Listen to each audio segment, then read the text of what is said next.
This video will help you sleep and relax. But before we begin, I would like to know which city you're from and what time you're watching this. Now, subscribe to the channel, relax, and let's begin.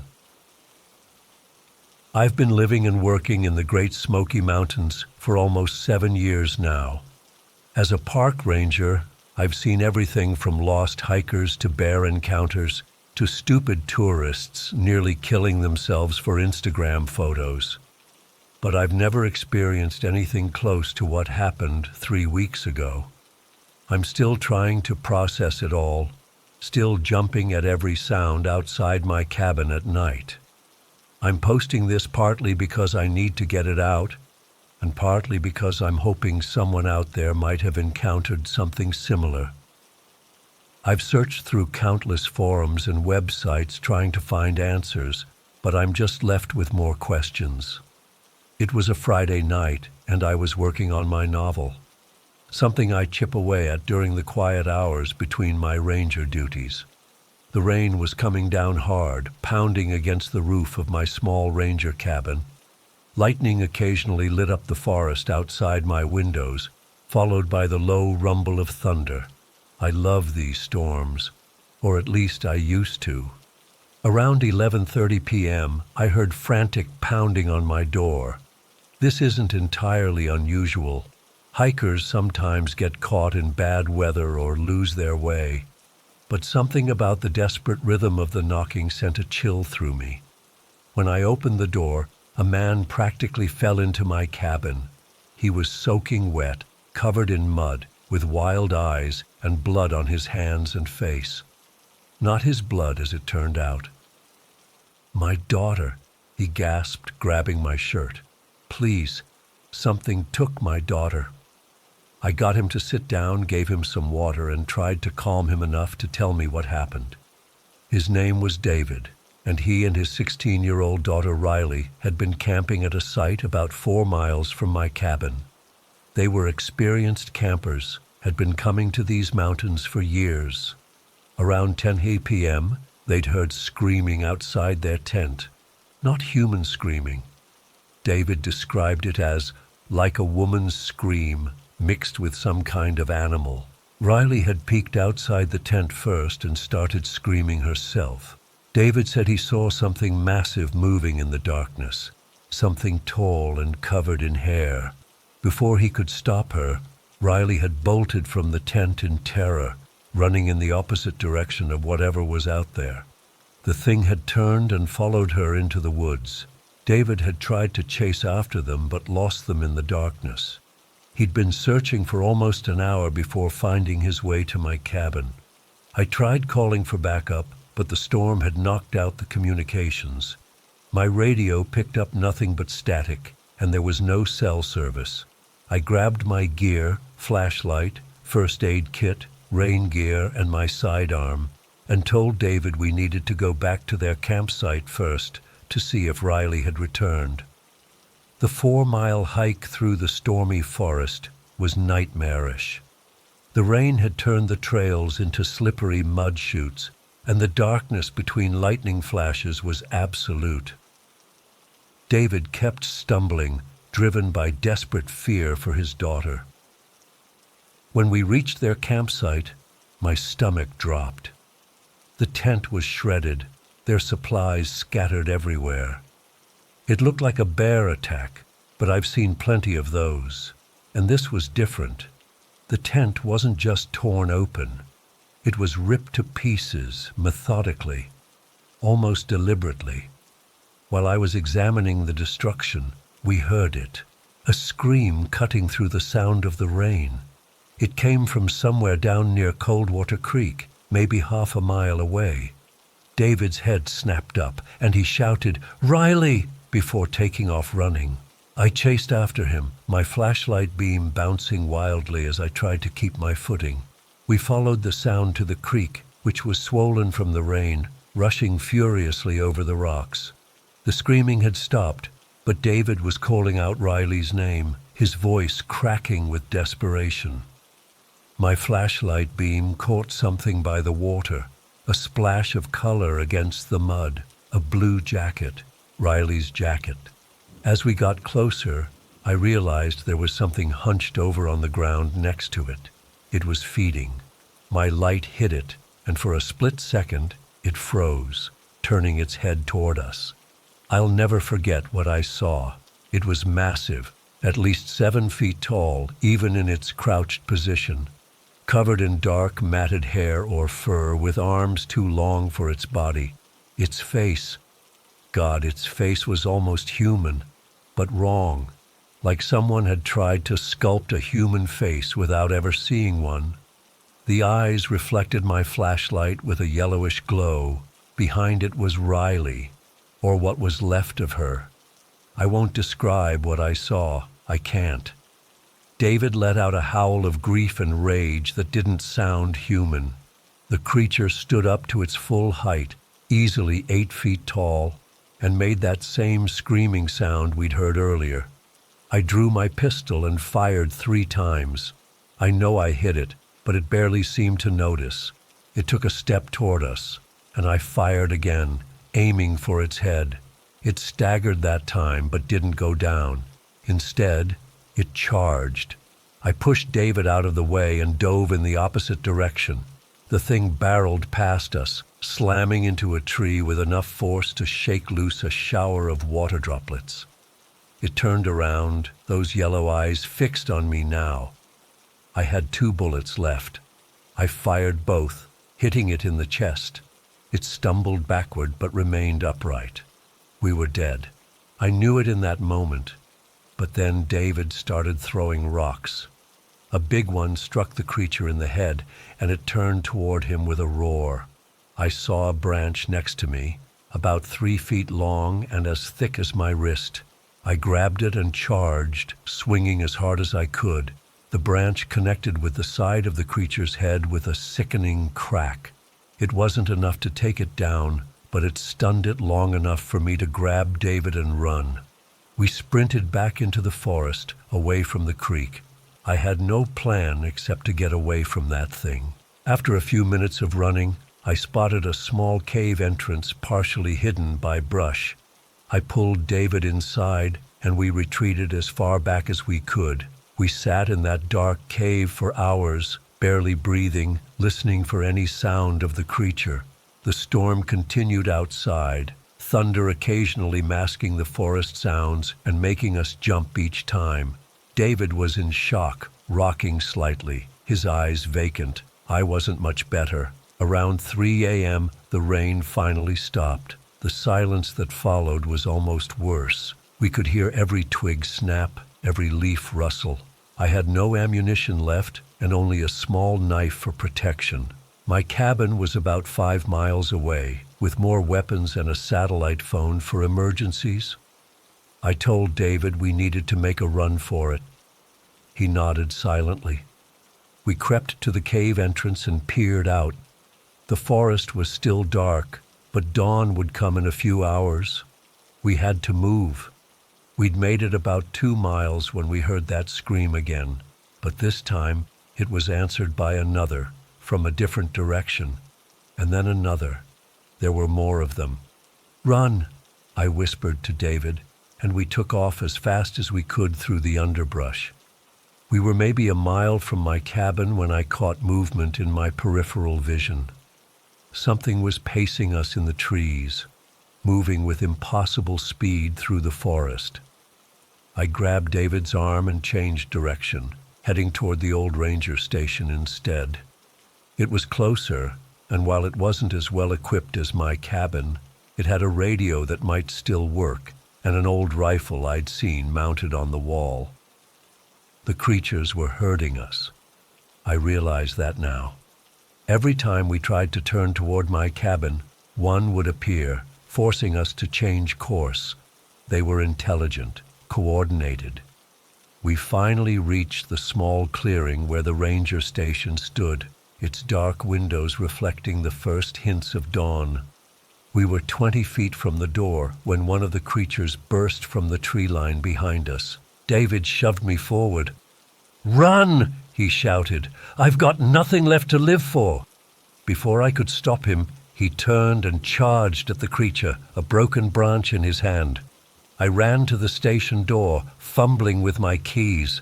The sounds behind me, I'll hear them in my nightmares for the rest of my life. I got inside and slammed the door shut, throwing the deadbolt. The rifle was still on the wall.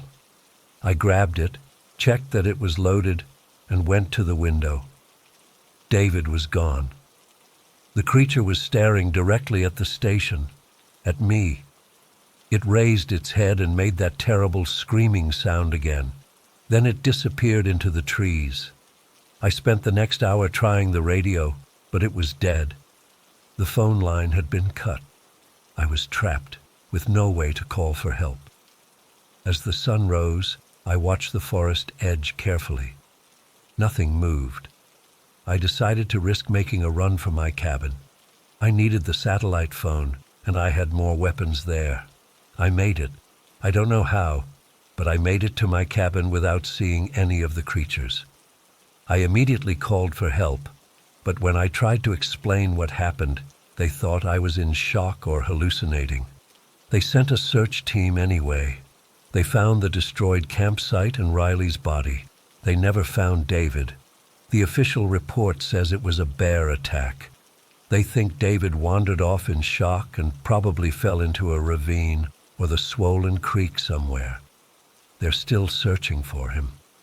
I knew the truth, though. Those weren't bears. I couldn't let it go. I started researching local folklore, digging through old books and talking to the oldest residents around here. That's when I learned about the huntsman. It's an old Cherokee legend about creatures that have stalked these mountains for centuries. The descriptions matched what I'd seen. I was obsessed. I gathered weapons, my service rifle, a shotgun, extra ammunition.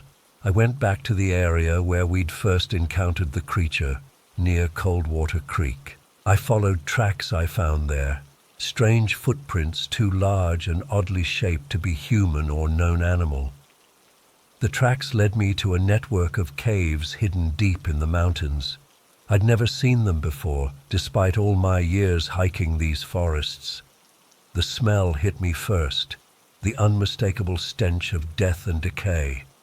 Inside I found human remains, dozens of them, some fresh, some old enough to be just bones, trophies.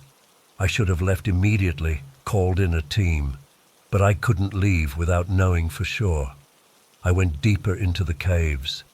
That's where they found me, not just one this time, a pack of them, emerging from the shadows.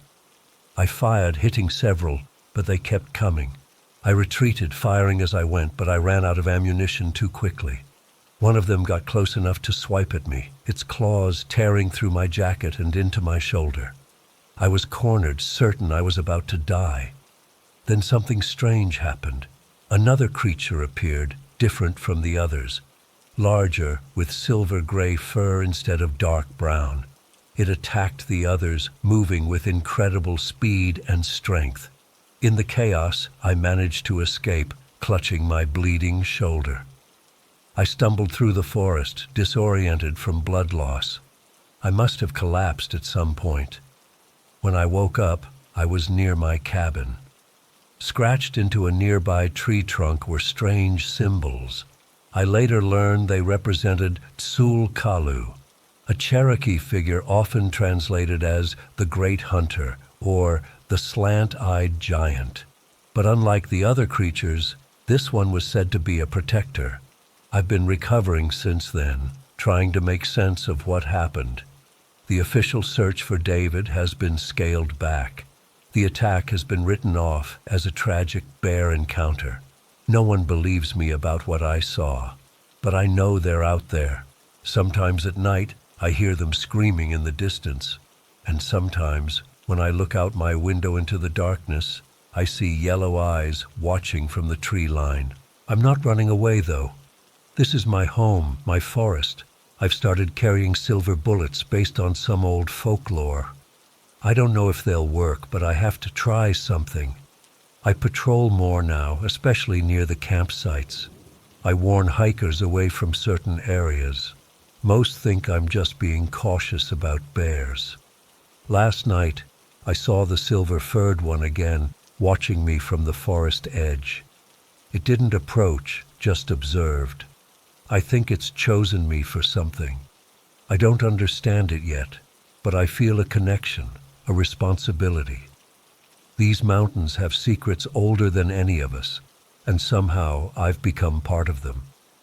If anyone else has seen these creatures or knows more about them, please reach out.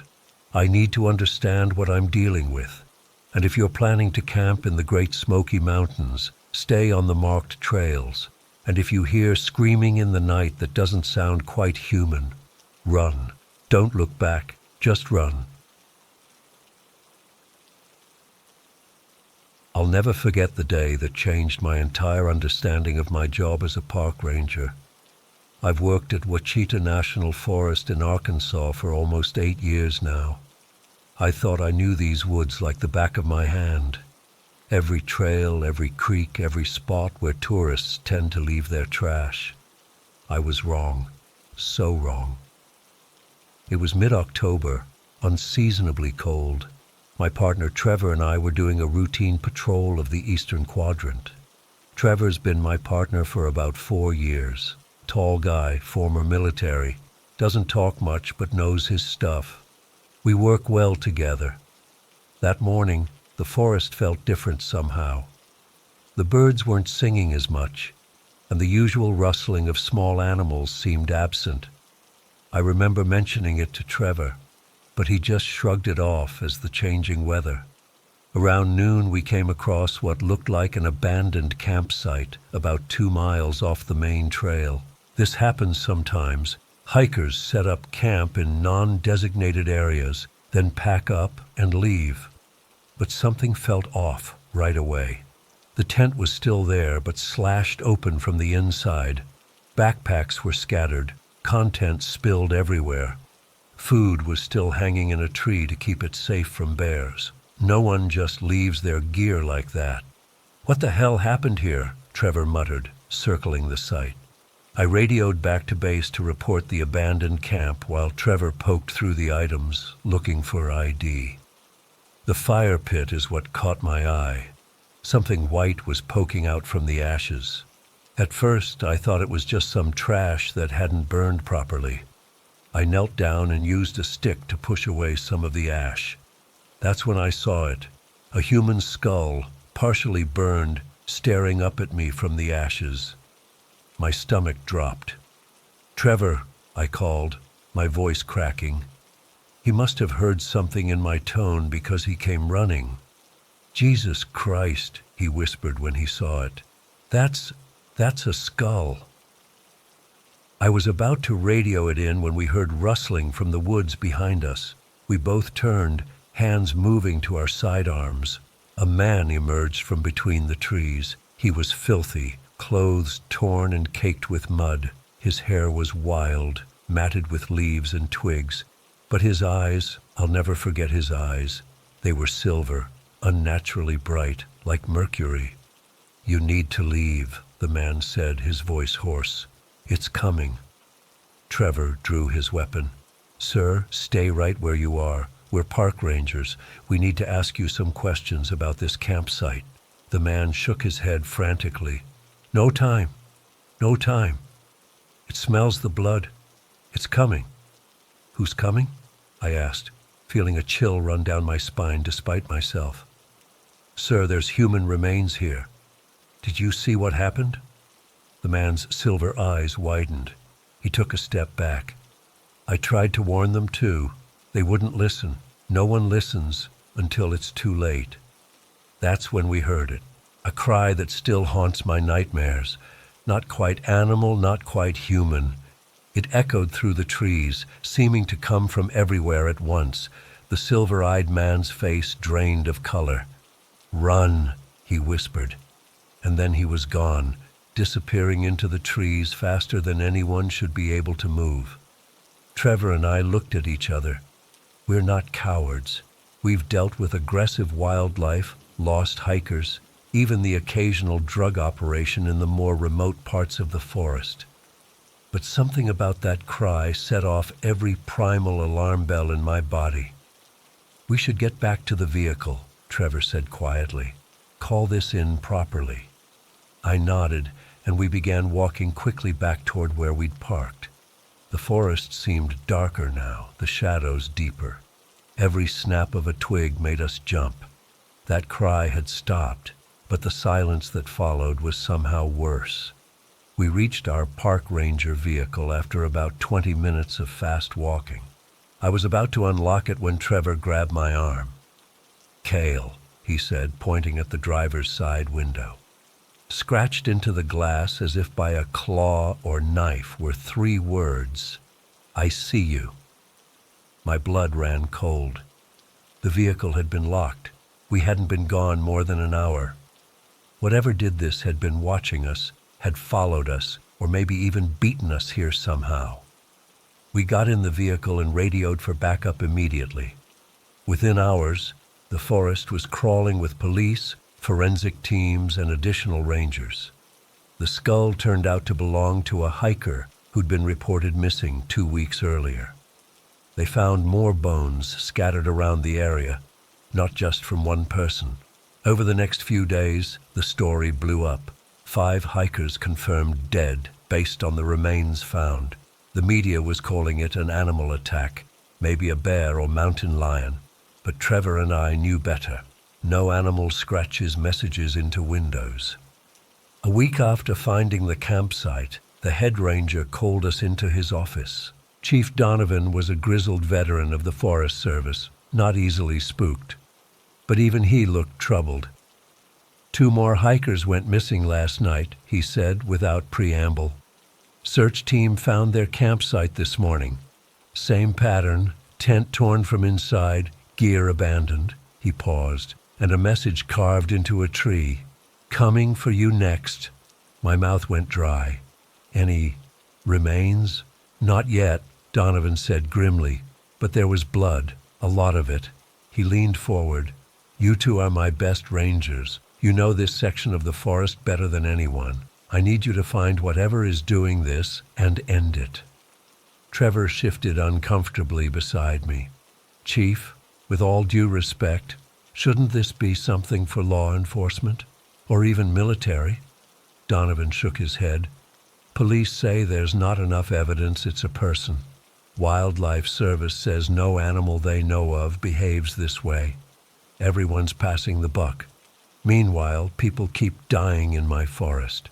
His eyes hardened. "I'm authorizing you both to carry rifles. Find it. Stop it." That night, I barely slept. I kept seeing that silver-eyed man, hearing that inhuman cry. By morning, I was running on coffee and adrenaline. Trevor looked no better when I picked him up at dawn. We headed deep into the forest, to areas most hikers never see. Trevor had a theory that whatever we were hunting would have a territory, a lair. We checked maps, plotted where all the attacks had happened, and identified a 5-square-mile area where the killer might be based. It was rough going. This part of the forest was dense, untamed. By midday, we were pushing through undergrowth so thick it felt like swimming through green water. The temperature had dropped, and an unnatural mist had risen, making visibility poor. "You feel that?" Trevor asked suddenly, stopping. I froze. "Feel what?" "Like we're being watched." I glanced around nervously. The mist swirled around us, turning familiar trees into looming shadows. "Yeah," I admitted. "I felt it for the last hour." Trevor readied his rifle. I did the same. We moved more cautiously now, back to back at times, scanning the forest around us. That's when we saw him again, the silver-eyed man. He stood about 30 yards ahead, partially hidden behind a tree. This time he looked even worse, gaunt, bleeding from several wounds on his arms and face. "You shouldn't have come back," he called to us, his voice trembling. "This is its hunting ground." Trevor raised his rifle. "Who are you? What do you know about the killings?" The man stepped out from behind the tree. "I was like you once, a ranger. David Corbin. Went missing 6 years ago, didn't I?" He smiled sadly. "They probably stopped looking after a month. The forest, it changes you, if you survive." My mind raced. The name was familiar. There had been a ranger who disappeared years ago before my time. The official story was that he'd quit suddenly, but there had always been rumors. "David," I said, lowering my weapon slightly, "we can help you. Just tell us what's happening here." His silver eyes flashed. "No one can help. It's ancient. It was here before the park, before people. It feeds, it hunts. I've survived by learning its ways, bringing it offerings sometimes." He looked ashamed. "I have to. It's the only way." Trevor's grip tightened on his rifle. "You've been helping this thing kill people?" David's face contorted with fear. "You don't understand. It would have found me otherwise. I just want to live." The cry came again, that same inhuman sound we'd heard before. Closer now, much closer. David's eyes widened in terror. "It's here. It knows I've been talking to you. He never finished. Something large and dark burst from the mist behind him. I caught only a glimpse. Gray-black skin, unnaturally long limbs, a face that seemed to be all teeth. David screamed as it grabbed him, the sound cutting off as those teeth sank into his neck. Trevor opened fire immediately. I followed a second later, the sound of our rifles deafening in the quiet forest. The creature jerked as bullets hit it, black blood spraying from wounds, but it didn't fall. It turned toward us, dropping David's limp body. I've seen bears, cougars, wolves. I've respected them as predators. This was something else entirely. It stood nearly 8 feet tall on 2 legs. Its skin was like bark, but slick with some kind of mucus. The face was barely a face at all, just a mouth that split open 4 ways with rows of teeth like needles. And its eyes, black pits that somehow still conveyed hunger. "Run!" Trevor shouted, firing again. The creature let out that cry, louder now, angry. It charged. We ran. There's no shame in admitting it. We ran like hell, crashing through undergrowth, leaping over fallen logs. I could hear it behind us, gaining. Trevor fired over his shoulder without looking. I heard a wet thud and an angry howl. He'd hit it, but it wasn't stopping. We broke into a small clearing and spotted a rocky outcropping. "There!" I gasped, pointing. We scrambled up the rocks, finding a position where we could see in all directions. The creature had stopped at the edge of the clearing, pacing. It seemed hesitant to cross the open ground. "What the fuck is that thing?" Trevor whispered, reloading his rifle with shaking hands. I shook my head, trying to catch my breath. "I don't know, but it's smart. Look, it's circling, looking for an approach where we can't see it." For nearly an hour, we held our position while the creature stalked the perimeter. Sometimes it would vanish into the trees, and we'd think it had left, only for it to appear on the opposite side, testing our vigilance. As the day wore on, the mist thickened, making it harder to spot. "We can't stay here all night," Trevor said quietly. "Temperature's dropping, and we can't see shit in this mist." He was right. We had to move, find our way back to more traveled areas of the forest. The creature hadn't approached the clearing in over 20 minutes. Maybe it had given up. We descended carefully from the rocks, rifles ready. The forest was eerily silent. No birds, no insects. Just the sound of our breathing and the occasional crunch of leaves under our boots. "There," Trevor whispered, pointing to a game trail that headed roughly east. "If we follow that, it should take us toward the main hiking path." We moved as quietly as possible. Every few minutes we'd stop and listen, scanning the forest around us. The mist made it difficult, but we saw no sign of the creature. About a mile along the trail, we found the cave. It was partially hidden by vegetation, but a distinct path had been worn leading to it. The ground around the entrance was stained dark. Trevor and I exchanged glances. We both knew what this was. "We should call for backup," I whispered. Trevor nodded, then frowned as he checked his radio. "No signal out here." He looked at the cave, then back at me. "We could mark the location, come back with a team." I was about to agree when we heard that cry again. Behind us this time, back the way we'd come. It had followed us. "Inside," Trevor hissed. "Quick!" We ducked into the cave, moving just far enough in to be out of sight from the entrance. The smell hit me immediately, the unmistakable stench of decay. As my eyes adjusted to the dimness, I saw why. The cave opened into a larger chamber, and it was full of bodies, some fresh, some little more than skeletons, dozens of them, piled against the walls. Backpacks, camping gear, clothes, all collected and arranged in bizarre patterns. "My God," Trevor breathed. "It's been doing this for years." I felt sick. Among the remains I spotted ranger uniforms, not just David's but others. How many of our colleagues had disappeared over the years, their disappearances written off as transfers or resignations? A shadow fell across the cave entrance. The creature was there, silhouetted against the gray daylight. It let out a low, rumbling sound, almost like satisfaction. It had driven us right into its lair. Trevor and I raised our rifles and fired simultaneously. The creature jerked backward, but didn't fall. It charged into the cave, moving with terrifying speed despite its size.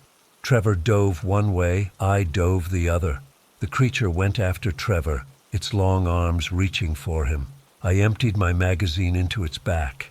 Black blood spurted from multiple wounds, but it barely seemed to notice. It grabbed Trevor by the leg, dragging him across the cave floor. He screamed, firing his rifle point blank into the creature's chest. The creature staggered, releasing Trevor. It turned toward me, those black pit eyes fixing on me with what I can only describe as hatred. I scrambled backward, my back hitting the cave wall. My rifle was empty. I reached for my sidearm, knowing it would be useless against this thing. That's when it happened. A bright light filled the cave, so intense I had to shield my eyes. The creature shrieked, not its hunting cry, but a sound of pain. When I could see again, there was someone else in the cave with us. A figure in a hooded robe stood between us and the creature. The robe seemed to shift colors, sometimes brown like tree bark, sometimes green like leaves, sometimes blue like water. I couldn't see a face inside the hood, just darkness and 2 points of golden light where eyes should be. The creature backed away, making a sound almost like whimpering. The robed figure raised a hand, and light pulsed from it. The creature shrieked again and retreated to the cave entrance. "You have transgressed too far," the robed figure said, in a voice that seemed to come from everywhere at once. "The balance is broken." The creature hissed and spat, crouching at the entrance like it was preparing to attack again. The robed figure stepped forward. "The forest has suffered your corruption long enough. Return to the darkness from which you came." The figure raised both hands now. The light grew so bright I had to close my eyes completely. There was a sound like a thunderclap, then a wailing cry that faded into the distance. When I opened my eyes again, the creature was gone. The robed figure turned toward us. Trevor lay on the ground, his leg badly wounded. I stood frozen against the wall, my empty gun still pointed uselessly in front of me. What are you?" I managed to ask. The figure moved closer. I could feel warmth radiating from it, like standing near a fire. "I am the guardian of these woods," it said simply. "I have watched over this forest since before your kind gave it a name." The figure knelt beside Trevor, placing a hand over his wounded leg. Light glowed beneath the robed hand, and Trevor gasped. When the hand was removed, the wound was gone, not even a scar remaining. The figure then approached me. I couldn't move, whether from fear or some power it held over me, I don't know. It reached out and touched my forehead. Warmth flowed through me, and I felt cuts and bruises I hadn't even noticed healing instantly. "The creature you fought is but a symptom," the figure said. "There is darkness in these woods, as there is darkness in all places. It feeds on fear, pain, and death. Your courage drew me back to this place." "Back?" I asked. "I travel where I am needed," the figure explained. "This forest has many protectors now, you among them, but sometimes ancient evils resurface." The figure moved toward the cave entrance. "The creature is banished for now, but not destroyed. It will sleep, heal, and one day return. When that day comes, I too shall return." Then it was gone, vanishing into the mist outside the cave as if it had never been there. Trevor and I made our way back to civilization in a daze. We reported finding the cave and the remains. Teams recovered over 30 bodies, some dating back decades. The official report cited an unknown predator, possibly a bear with unusual behavior. The case remains open officially, but the killings stopped. That was 3 years ago. Trevor and I still work as rangers in Wichita. We've never spoken about what really happened. Who would believe us? But sometimes, when we're deep in the forest, I catch glimpses of a robed figure moving between the trees. And I know we're not alone out there. The darkness may return someday, but now I know there's light to balance it. I just hope when that day comes, I have the courage to stand with the guardian of the forest once more.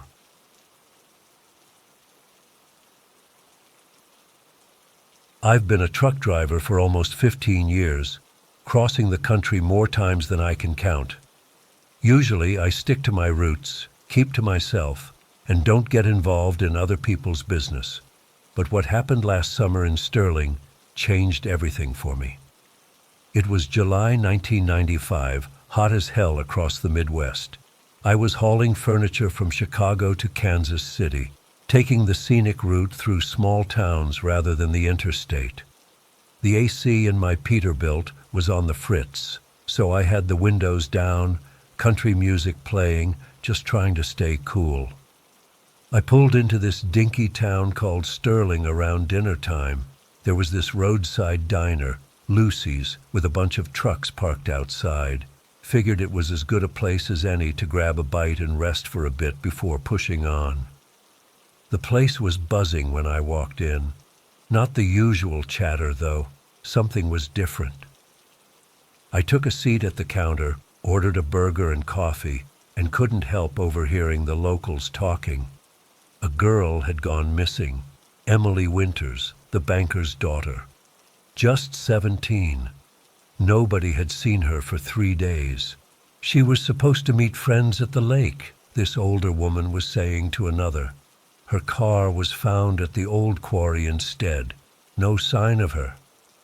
The waitress, a tired-looking woman in her 50s with a name tag reading Doris, slid my plate in front of me. "You passing through?" she asked. "Yeah, headed to KC," I answered, taking a bite of my burger. "Good," she said, leaning in a bit.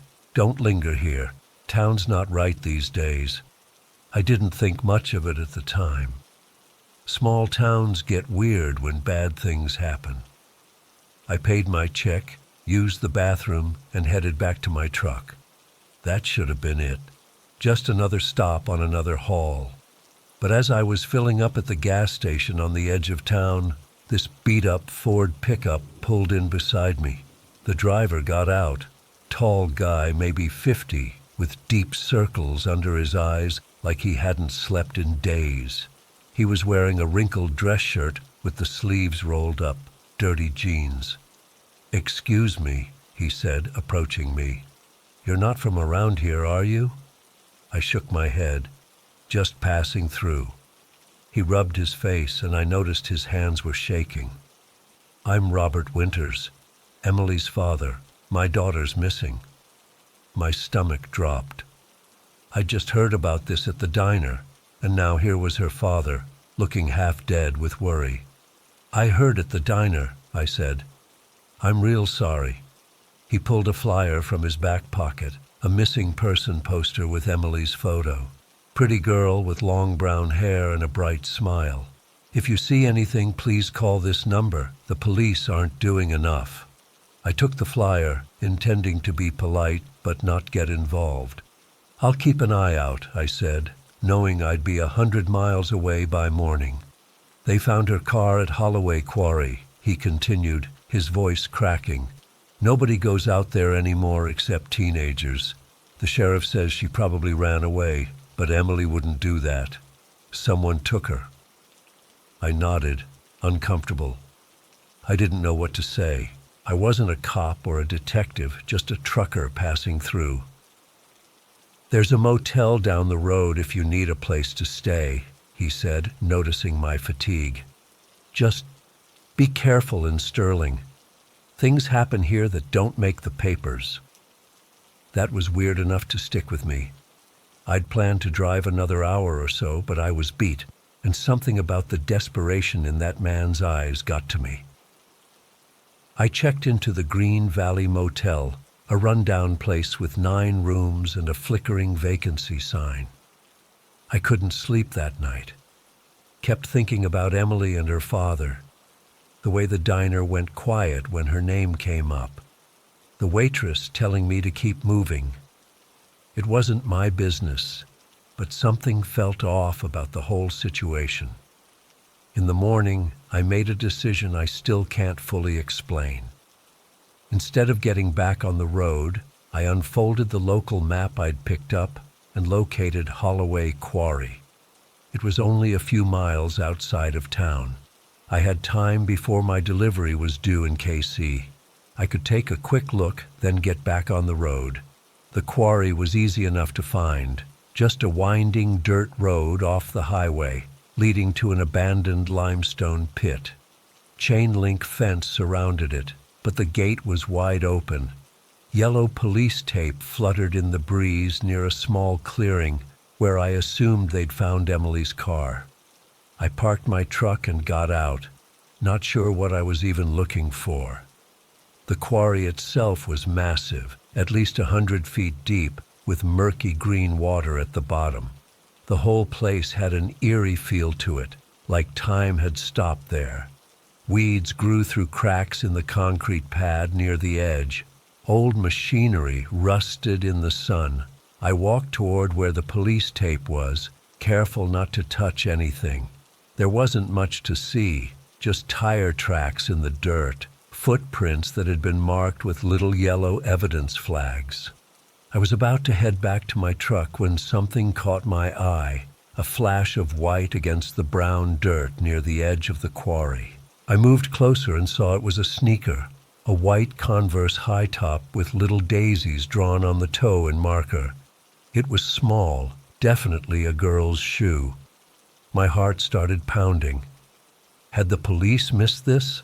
It looked fresh, not like it had been lying there for days. I looked around, suddenly feeling watched. The hairs on my arms stood up.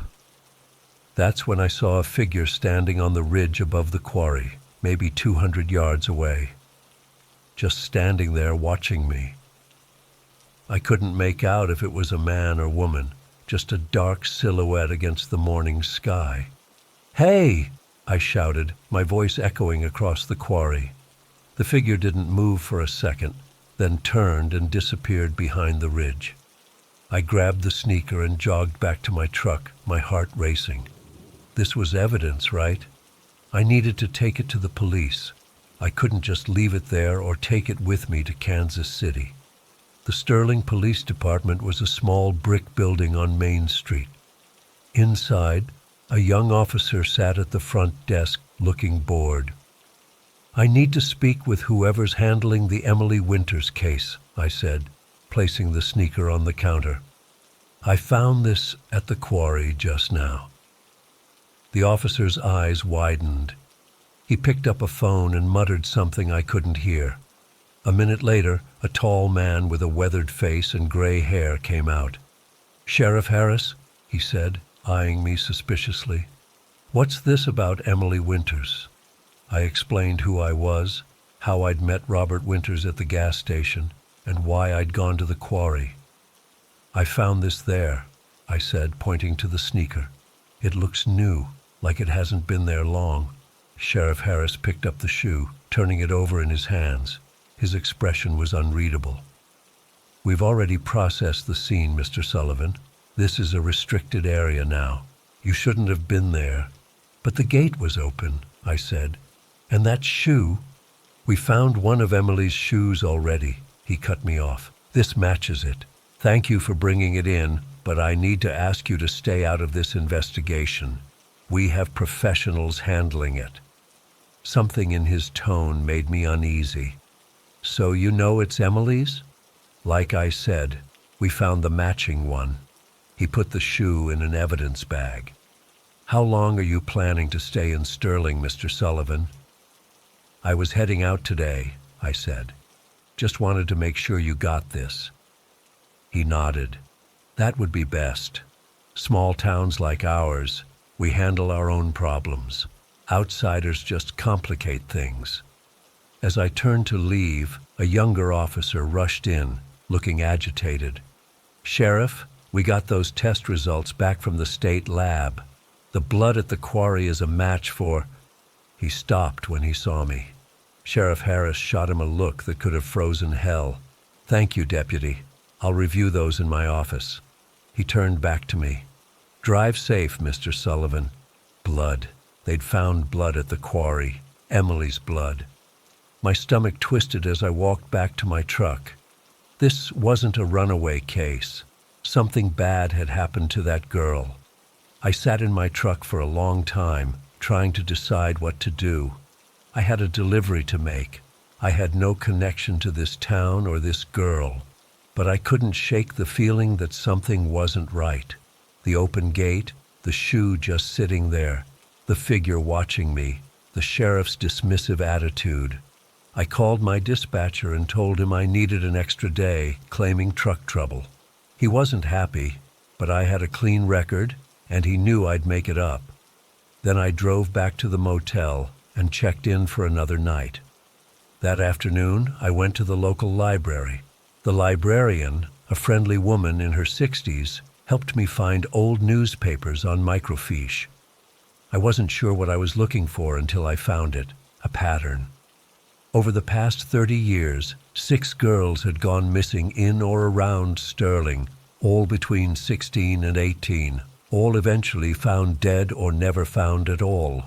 The cases were spread out enough that nobody had connected them, each treated as an isolated tragedy. I was so absorbed in my research that I didn't notice the time until the librarian tapped my shoulder. "We're closing in 5 minutes," she said, then leaned closer. "You're looking into the missing girls." It wasn't a question. I nodded. "My niece was one of them, 1982. They said she ran off with a boyfriend. We never believed it." She glanced around nervously. "If you're really looking into this, talk to Jack Webster, retired detective, lives out on County Road 8, greenhouse with a windmill." She hurried away before I could ask anything else. I went back to my motel, mulling over everything I'd learned. Around midnight, I stepped outside for some air and to smoke a cigarette. The parking lot was dark except for the dim glow from the motel sign. As I lit my smoke, I noticed something on the ground near my truck. A white sneaker, the matching one to what I'd found earlier, sitting there like someone had just placed it. My blood went cold. I looked around frantically, but the parking lot was empty. There was no way that shoe should have been there.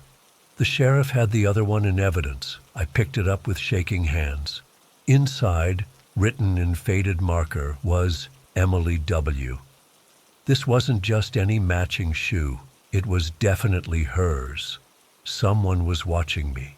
Someone knew I'd gone to the police. Someone had followed me back to the motel. I barely slept that night. Kept the motel room chair propped under the doorknob and checked the windows every hour. By morning, I was exhausted but determined. I needed to talk to Jack Webster. County Road 8 was easy enough to find. The greenhouse with the windmill stood alone among cornfields, about 5 miles from town. A man was sitting on the porch when I drove up, drinking coffee from a thermos. He didn't seem surprised to see me. "You the trucker asking questions about the Winters girl?" he called as I approached. I nodded, climbing the porch steps. "Name's Duke Sullivan. The librarian suggested I talk to you." "Margaret's got a big mouth," he said, but there was no anger in it. "Coffee?" I accepted the cup he offered. Jack Webster looked to be in his 70s, but still solid. The kind of man who'd been strong all his life and wasn't about to let age change that. "Found a shoe at the quarry yesterday," I said. "Took it to Sheriff Harris. Then last night the matching one showed up outside my motel room." Webster didn't look surprised. "Harris told you they already found one, right?" I nodded. He lied. "They found both of Emily's shoes in her car. What you found was planted to spook you. What showed up at your motel was a warning." My mouth went dry. "A warning from who?" Webster took a long sip of coffee. "You looked at the old cases, I'm guessing. The pattern. 6 girls over 30 years. 8, he corrected. 2 never made the papers. I worked this department for 40 years, retired as detective 10 years back. These cases broke me." He pulled out an old notebook from his shirt pocket. "Every few years, a girl goes missing. Always found near water if they're found at all. Always ruled an accident or runaway.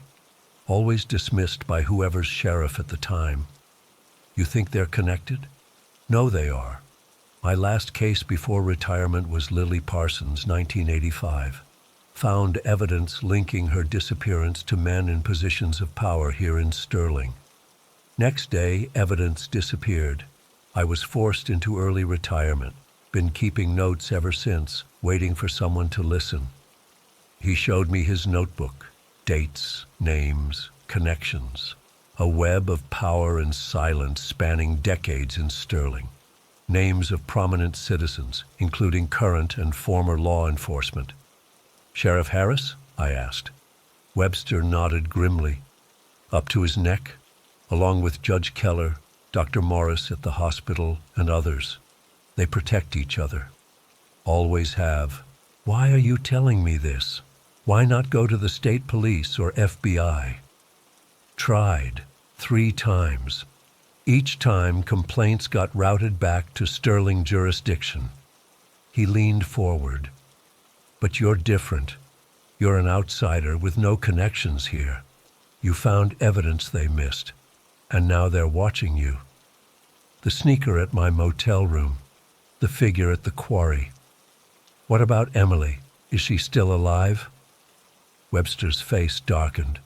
"If she is, not for long. These girls usually turn up dead within a week. Then we need to find her," I said, surprising myself with my determination. Webster studied me for a long moment. "There's an abandoned textile factory on the north side of town, closed in the 70s. 2 of the girls were last seen near there. I've never been able to get a warrant to search it. Property belongs to Judge Keller's family." I looked at my watch. It was just past noon. "We should go now while it's daylight." Webster shook his head. "Not together. They're watching me too. Always have been. You go. I'll create a distraction in town to pull attention away from you." He gave me directions to the factory and his phone number. "Be careful, Sullivan. These men have been getting away with this for decades. They won't stop now." The textile factory was a massive, decaying structure of brick and broken windows. A chain-link fence surrounded it, topped with barbed wire, but there was a section pushed down in the back where people had clearly been crossing. Weeds grew waist-high around the perimeter. I parked my truck a quarter-mile away and approached on foot, keeping low. The main entrance was chained shut, but a side door hung open, swinging slightly in the breeze. My heart was pounding as I slipped inside. The interior was vast and dark, sunlight filtering through dirty windows and holes in the roof. Old machinery loomed like sleeping monsters. The air smelled of rust, mildew, and something else. Something chemical that burned my nose. I moved quietly through the factory, using the flashlight on my keychain. Most of the building was just empty space and broken equipment, but in the back, I found a staircase leading down to a basement level. The steps creaked under my weight. The basement was pitch black except for my tiny flashlight beam. I swept it around, revealing a concrete floor, support pillars, and, my blood froze, a metal door with a heavy padlock, new, not rusty like everything else in this place. I approached, slowly listening. From behind the door came a faint sound, breathing, whimpering. I couldn't be sure. "Emily?" I called softly. "Emily Winters?" Silence, then a shuffling sound, a weak voice. "Help me." My heart leaped into my throat. She was alive. I examined the padlock, solid, no way I could break it with what I had. I needed tools. "Emily, I'm going to get you out of there," I promised. "Your dad sent me to find you." A lie, but I needed her to trust me. "Please hurry," she whispered. "They'll be back tonight." "Who, Emily? Who took you?" "Sheriff Harris," she said, her voice breaking. "And Judge Keller. They—" She stopped suddenly. "Someone's coming. Hide." I barely had time to duck behind a stack of rotting pallets before a door at the far end of the basement opened. Flashlight beams swept the darkness. Multiple footsteps. "Girl's still secure," a voice said. "Sheriff Harris. We move her tonight. This place isn't safe anymore." "That trucker's been asking questions," another voice replied. Deeper, authoritative. "Webster, too. Getting bolder in his old age." "We'll handle them after we're done with the girl," Harris said. "Same as always." "Make sure there's nothing left to find this time," the second voice ordered. "Last one was sloppy." The footsteps receded, the door closed, and darkness enveloped the basement again. I waited several minutes before emerging from my hiding spot. "Emily," I whispered at the door. "I'm going to get help. I'll be back for you before they return. I promise." "Please hurry," she begged. "They said no one would miss me, that I'd just be another runaway who couldn't handle small-town life." I ran back to my truck, adrenaline pumping. I called Webster from a payphone, told him what I'd found. "I'll call Robert Winters," he said, "and a state police contact I trust. You stay away from that factory until we get there." But I couldn't just sit and wait. I drove to the nearest hardware store, bought bolt cutters, a crowbar, and a heavy flashlight. Then I parked near the factory again and waited for dusk, watching the building for any sign of Harris returning early. At 7:30, Webster's car pulled up beside mine. He wasn't alone. Robert Winters was with him, looking both terrified and hopeful. "State police are on their way," Webster said, "but they're coming from the capital. Won't be here for at least an hour." "We can't wait," I said. "They're moving her tonight." Robert Winters pulled a revolver from his jacket. "I'm getting my daughter." We approached the factory together this time, no attempt at stealth. The side door was still open. We moved quickly through the main floor to the basement stairs. The basement was as dark as before, but now I had a proper flashlight. We reached the metal door, but it was hanging open. The padlock lay on the floor, cut. "Emily," Robert called, rushing forward. The room beyond was empty, except for a thin mattress on the floor, a water bottle, a small pile of clothing. "They've already moved her," Webster said, his voice tight. A cold laugh echoed through the basement. Should have minded your own business, Sullivan. Sheriff Harris stepped from the shadows, gun drawn. Behind him stood a tall, well-dressed man I recognized from newspaper photos as Judge Keller. "Where's my daughter?" Robert demanded, raising his gun. "Drop it, Winters," Harris ordered, "or you'll never see her again." Robert's hand trembled, but he kept the gun pointed at Harris. "Tell me where she is." "This ends now," Webster said, stepping forward. 8 girls over 30 years. I've got all the evidence, Harris. Sent copies to every newspaper in the state this morning. Judge Keller's face contorted with rage. "You senile old fool. Who do you think controls the newspapers? Who do you think they'll believe? A decorated sheriff or a disgraced detective with dementia?" I wasn't armed, but I still had the bolt cutters gripped tightly in my hand. Harris's attention was focused on Robert and Webster. I took a chance. I hurled the bolt cutters as hard as I could at Harris. They struck his shoulder, throwing off his aim as he fired. The bullet hit Webster in the arm instead of the chest. Robert fired back, hitting Harris in the leg. Chaos erupted. Keller ducked behind a pillar. Harris collapsed, still firing wildly. I tackled Robert to the ground as bullets pinged off concrete around us. Then came new voices, new flashlight beams. "State police! Everybody freeze!" 4 officers in state police uniforms swarmed the basement, weapons drawn. Harris dropped his gun. Keller tried to run but was tackled by 2 officers. "Emily!" Robert gasped. "They moved her. She's not here." One of the state officers, a woman with captain's bars, approached us. "We found a girl locked in the trunk of a car parked behind this building. EMTs are with her now." Robert broke down sobbing. I helped him to his feet, and we rushed upstairs and outside. An ambulance was parked near the factory, lights flashing. On a stretcher, pale and bruised but alive, lay Emily Winters. Her father ran to her side, gathering her in his arms. I hung back, suddenly feeling like an intruder in this family moment. Webster joined me, his arm hastily bandaged by a paramedic. "You did good, Sullivan," he said quietly. 8 girls over 30 years. Emily's the only one who made it out alive. In the days that followed, the full story emerged. Judge Keller, Sheriff Harris, and 4 other prominent men in Sterling had been involved in the abductions and murders dating back to 1965. Emily's rescue broke the case wide open. State investigators found evidence linking them to 7 previous victims. I gave my statement to the state police, then to the FBI when they took over the case. I stayed in Sterling for a week, postponing deliveries, my trucking company surprisingly understanding once they learned why. Before I left town, I visited Emily in the hospital. She was recovering, surrounded by family. She hugged me tightly when I entered her room. "Dad told me what you did," she said, "how you found me when everyone else stopped looking.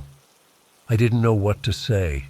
I was just a trucker passing through who couldn't mind his own business. But looking at Emily, alive and healing, I knew I'd do it again in a heartbeat. I've been back on the road for 6 months now. Sterling is behind me, though the nightmares still come sometimes. The dark basement, Harris's gun, Emily's voice behind that metal door. I keep in touch with Webster and the Winters family. The trials are starting soon, and I'll be testifying. But something's changed in me. I keep a notebook now, like Webster did. I pay attention to local news in the towns I pass through. I look for patterns, for missing girls, for stories that don't add up. Because if Sterling taught me anything, it's that sometimes the monsters aren't hiding in the shadows. They're standing in plain sight, wearing badges and robes, trusted by everyone around them. And sometimes all it takes to stop them is one person willing to look closer when everyone else looks away.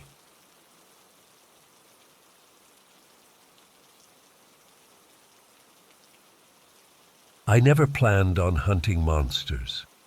I was an electrical engineer for a defense contractor.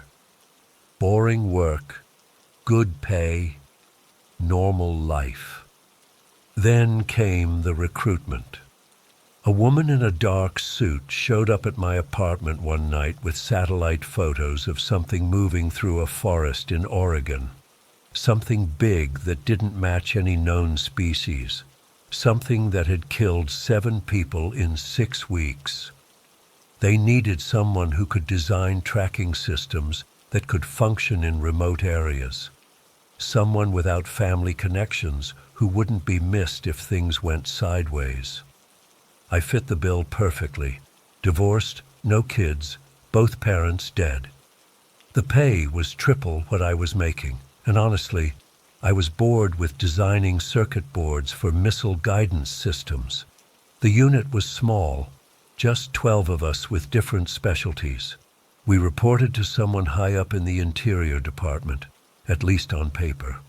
I'm pretty sure now we were actually a black ops project run by people whose names never appear on government websites. Jack was my field partner from day one. Former Force Recon Marine, built like a refrigerator but moved like a cat. Never talked about his past, but the scars told enough stories. We clicked immediately. I built the tech, he handled the weapons and tactics. For 3 years, we chased reports of strange creatures across remote corners of America. Most turned out to be nothing. Bears with mange, feral dogs, or just scared hikers with overactive imaginations. But some were something else entirely. The Checomegan Nicolay call came in last October. 4 hikers had vanished over 6 weeks. Rangers found the 5th one, or what was left of him anyway. The official report said bear attack, but the regional supervisor was an old military buddy of our commander. He sent the photos to us directly. I've seen a lot of animal attacks.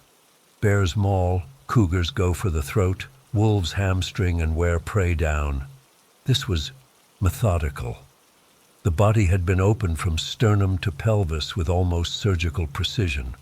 Internal organs removed and arranged in a semicircle around the head.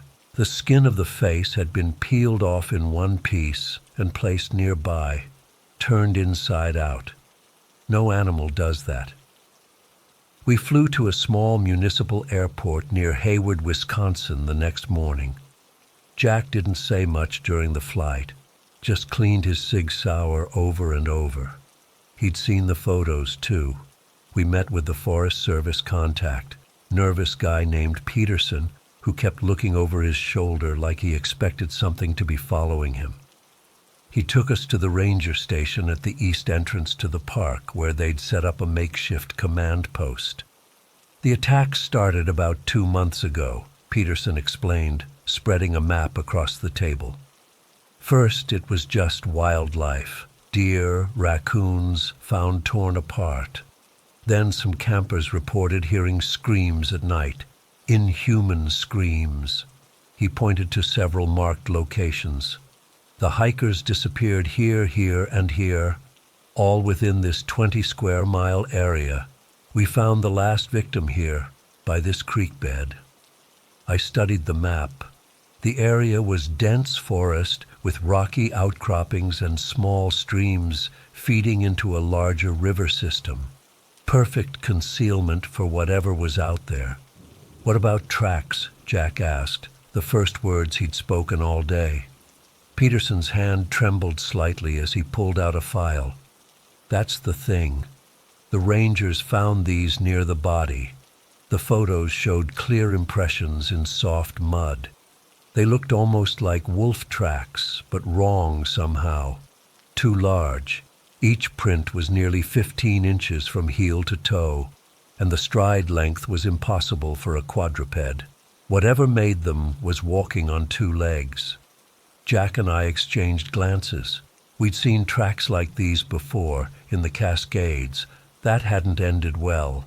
We spent the rest of the day organizing our gear, special ammunition, hollow points filled with a mixture of silver nitrate and white phosphorus that ignites on impact, thermal imaging equipment, motion sensors, digital trail cams with satellite uplink, my own creation, bio-trackers that can detect pheromones and chemical signatures unique to non-standard organisms. Peterson watched us prepare with a confused expression. "You guys seem prepared for this.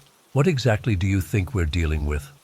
"Better you don't know," Jack said, checking the action on his custom AR-10. "Just keep your rangers out of the northeast quadrant for the next few days." We entered the forest at dawn the next morning. The October air was crisp, frost crunching under our boots.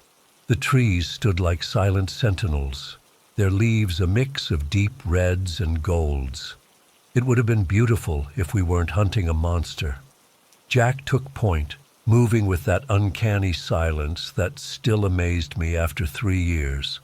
I followed 10 meters back, scanning with thermal gear and checking the bio-tracker readings every few minutes.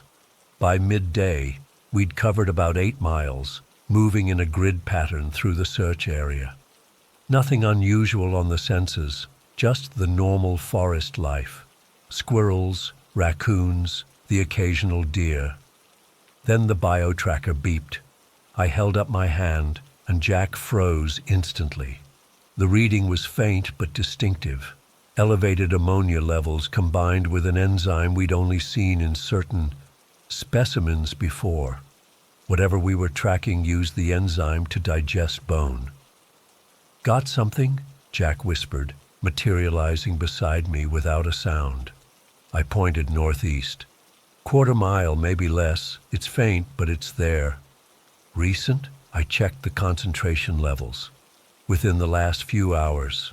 Jack nodded and adjusted his grip on the rifle. "Let's move." We proceeded more cautiously now, stopping every 100 yards to check readings. The signal grew stronger as we approached a small clearing surrounded by dense pines. The bio-tracker was now giving steady readings. Whatever had left the chemical trail was or had recently been very active in this area. At the edge of the clearing, Jack suddenly dropped to one knee, gesturing for me to do the same. I sank down beside him and followed his gaze. About 50 yards ahead, the underbrush had been flattened in a rough circle about 20 feet in diameter. At the center was a pile of something. Even through the binoculars, it took my brain a moment to process what I was seeing. Animals, dozens of them, rabbits, raccoons, deer, all systematically dismembered and arranged in concentric circles. In the center was something larger, a bear cub, its limbs twisted into an unnatural position, forming a kind of grotesque sculpture. "What the hell does this?" I whispered, the bile rising in my throat. Jack didn't answer. He was scanning the tree line on the far side of the clearing, his body tense as a coiled spring. Then I saw it. Movement between 2 large pines. Just a shadow at first, then it stepped partially into view. It was tall, at least 7 feet, maybe more. The basic shape was vaguely humanoid, but that's where any resemblance to humanity ended. Its body was covered in thick, matted fur that might once have been dark brown, but was now stained black in patches with what could only be dried blood. The limbs were wrong, too long, too jointed, designed for both quadrupedal and bipedal movement. But it was the head that froze the blood in my veins. Elongated like a wolf's, but with a jaw that hinged open far wider than should be physically possible. Yellowed teeth, some broken, some curved like tusks, filled that maw. And the eyes, Jesus, the eyes. They weren't animal eyes. There was intelligence there, malevolent, ancient intelligence. It sniffed the air, head swinging in our direction. Those eyes narrowed, focusing with horrible precision on our position. Jack's rifle came up smoothly. The creature's head snapped toward the movement. For a fraction of a second, everything was still. Then the world exploded into chaos. The creature moved with impossible speed, covering half the distance between us before Jack could even squeeze the trigger. The rifle barked, and I saw the round impact the thing's shoulder. A normal creature would have gone down. This one didn't even break stride. Jack fired again, 3 rapid shots. 2 hit center mass, 1 tore through the creature's neck. I saw the phosphorus ignite, small blue-white flames erupting from the wound channels. The creature stumbled, a wet, guttural howl tearing from its throat.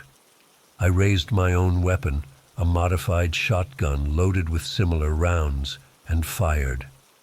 The blast caught it in the side, opening a smoking wound the size of my fist. It staggered sideways but didn't fall. "Go for the head!" Jack shouted, chambering another round. The creature recovered with horrifying quickness. It dropped to all fours and charged, moving like some nightmarish spider. Jack fired again, the round grazing its skull, tearing away a chunk of flesh and fur. Then it was on him. I've seen violence, I've seen death, but nothing prepared me for the speed and savagery of the attack. The creature slammed into Jack with enough force to send him flying backward into a tree trunk. Before he could recover, it was on top of him, those awful jaws opening wide. I emptied my shotgun into its back, 5 rounds in less than 3 seconds. The impacts drove it forward, momentarily pinning it against Jack. He took advantage of the moment to jam the barrel of his sidearm under its jaw and fire repeatedly. The creature thrashed, its claws raking across Jack's chest and arms. Blood sprayed in an arc across the forest floor. I dropped the empty shotgun and drew my own pistol, moving forward while firing at the thing's head. 1 round caught it in the eye. The phosphorus ignited, and suddenly flames were spreading across its face. It reared back with a scream that will haunt me until my dying day. Not animal, not human, but something ancient and terrible. Jack rolled away, his tactical vest in shreds, blood streaming from deep gashes across his torso. He still managed to pull a combat knife and drive it into the creature's knee joint as it thrashed in agony. The combined damage was finally enough. The creature collapsed, still trying to drag itself toward Jack, even as flames consumed its head. I emptied the rest of my magazine into its spine. The body convulsed, then finally went still. The smell was indescribable. Burning hair and flesh mixed with a chemical stench like ammonia and rotten eggs. I rushed to Jack, who was propped against a tree, breathing heavily. "You okay?" I asked stupidly, already seeing he wasn't. The cuts were deep, exposing muscle and, in places, bone. "Been better," he grunted, eyes still fixed on the burning corpse. "Make sure it's dead." I approached cautiously, weapon ready. The creature wasn't moving, but I'd seen these things regenerate before.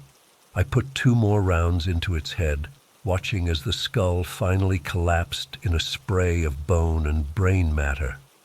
Only then did I allow myself to breathe. I returned to Jack and began applying field dressings to the worst of his wounds. He'd need a hospital, but he wasn't in immediate danger of bleeding out. "What the hell was that?" I muttered, more to myself than to him.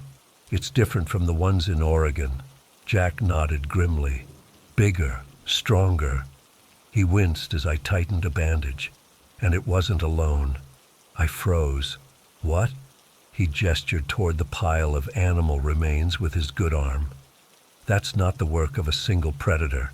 That's a display, a warning." The realization hit me like a physical blow. We weren't hunting one creature. We were in its family's territory. I contacted Peterson on our satellite phone, requesting immediate evacuation and medical support. Then I helped Jack to his feet. We needed to reach the extraction point, about 2 miles back toward the ranger station. Jack insisted on keeping his rifle despite his injuries. I didn't argue. I wanted all the firepower we could muster if we encountered another one of those things. We moved as quickly as Jack's condition allowed, stopping frequently to check our surroundings. The forest had gone quiet. No bird song, no rustling of small animals. Never a good sign. About a mile from the extraction point, the bio-tracker began beeping again.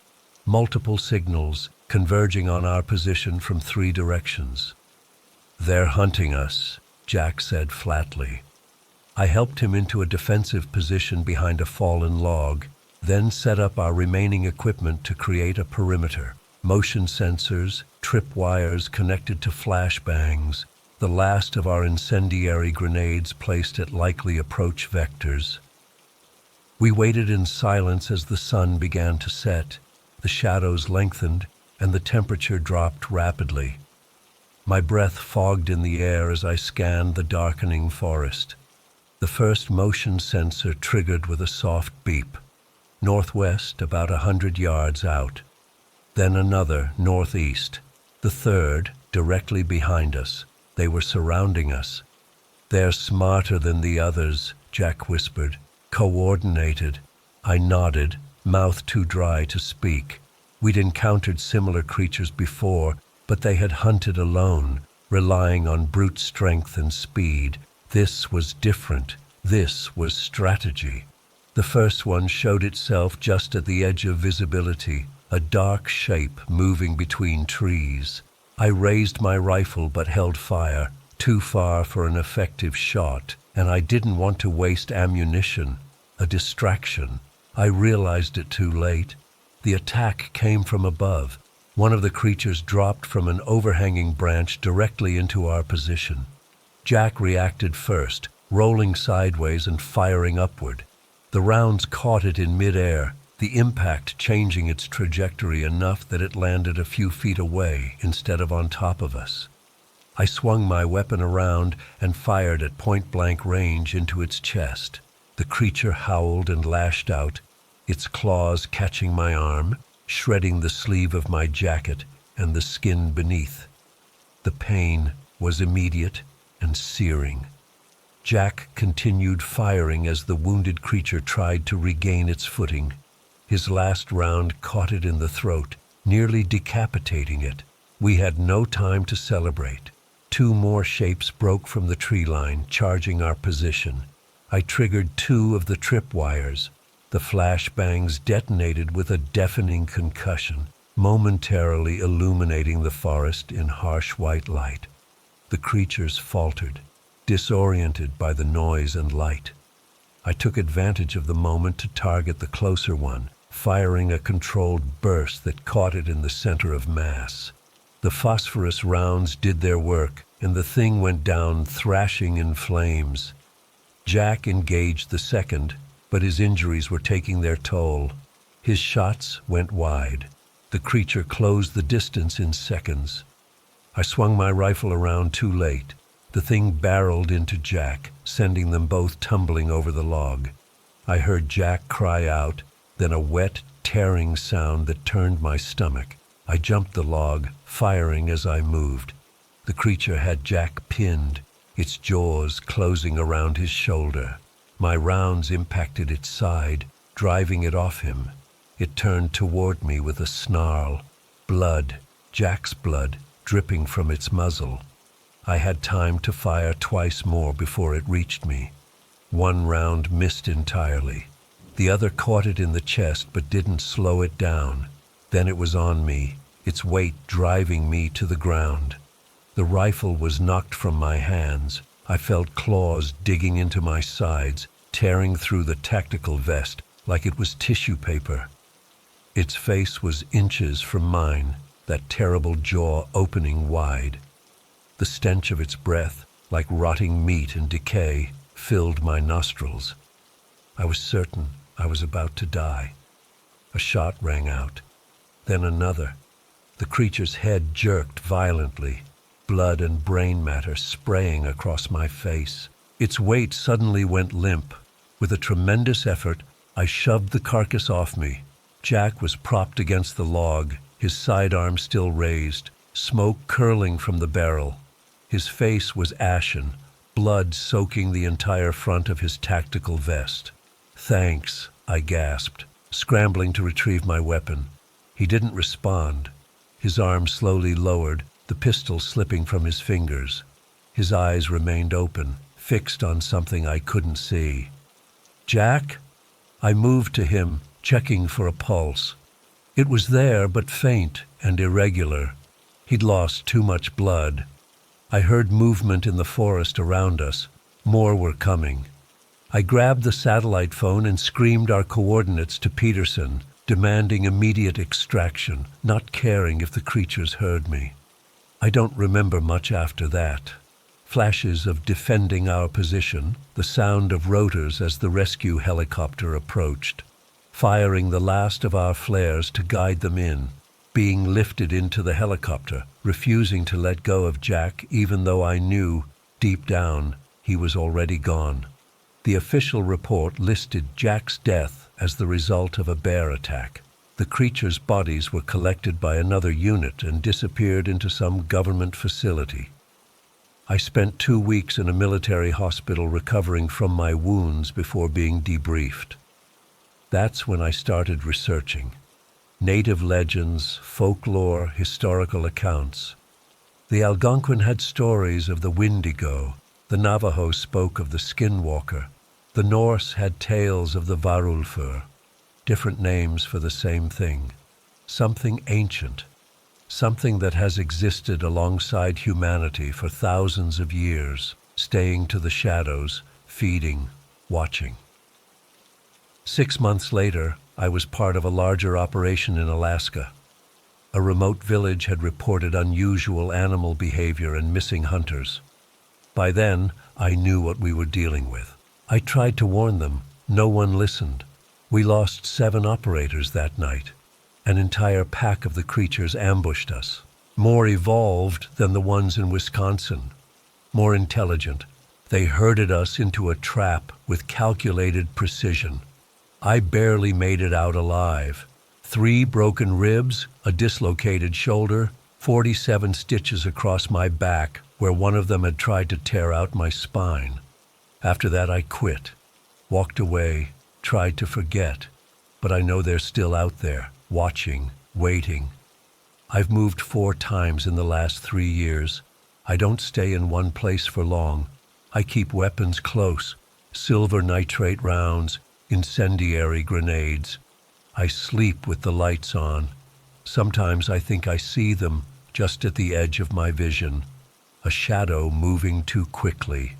Eyes reflecting light where there shouldn't be any. I hear sounds at night, scratching at the walls, a soft rhythmic tapping at the windows. The unit still exists, hunting these things across remote corners of the country. They've tried to recruit me back twice. I refused, not out of fear, though I'm terrified every waking moment. I refused because I know too much now. These creatures aren't just animals. They're not mutations or undiscovered species. They're something else, something older than humanity, and they're spreading. I don't know why I'm writing this. Maybe as a warning, maybe just to convince myself I'm not crazy.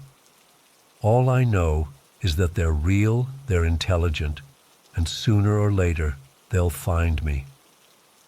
If you're reading this and you think you've seen one, those eyes in the darkness, that shadow moving too quickly through the trees, don't try to fight. Run, and pray they're not hungry.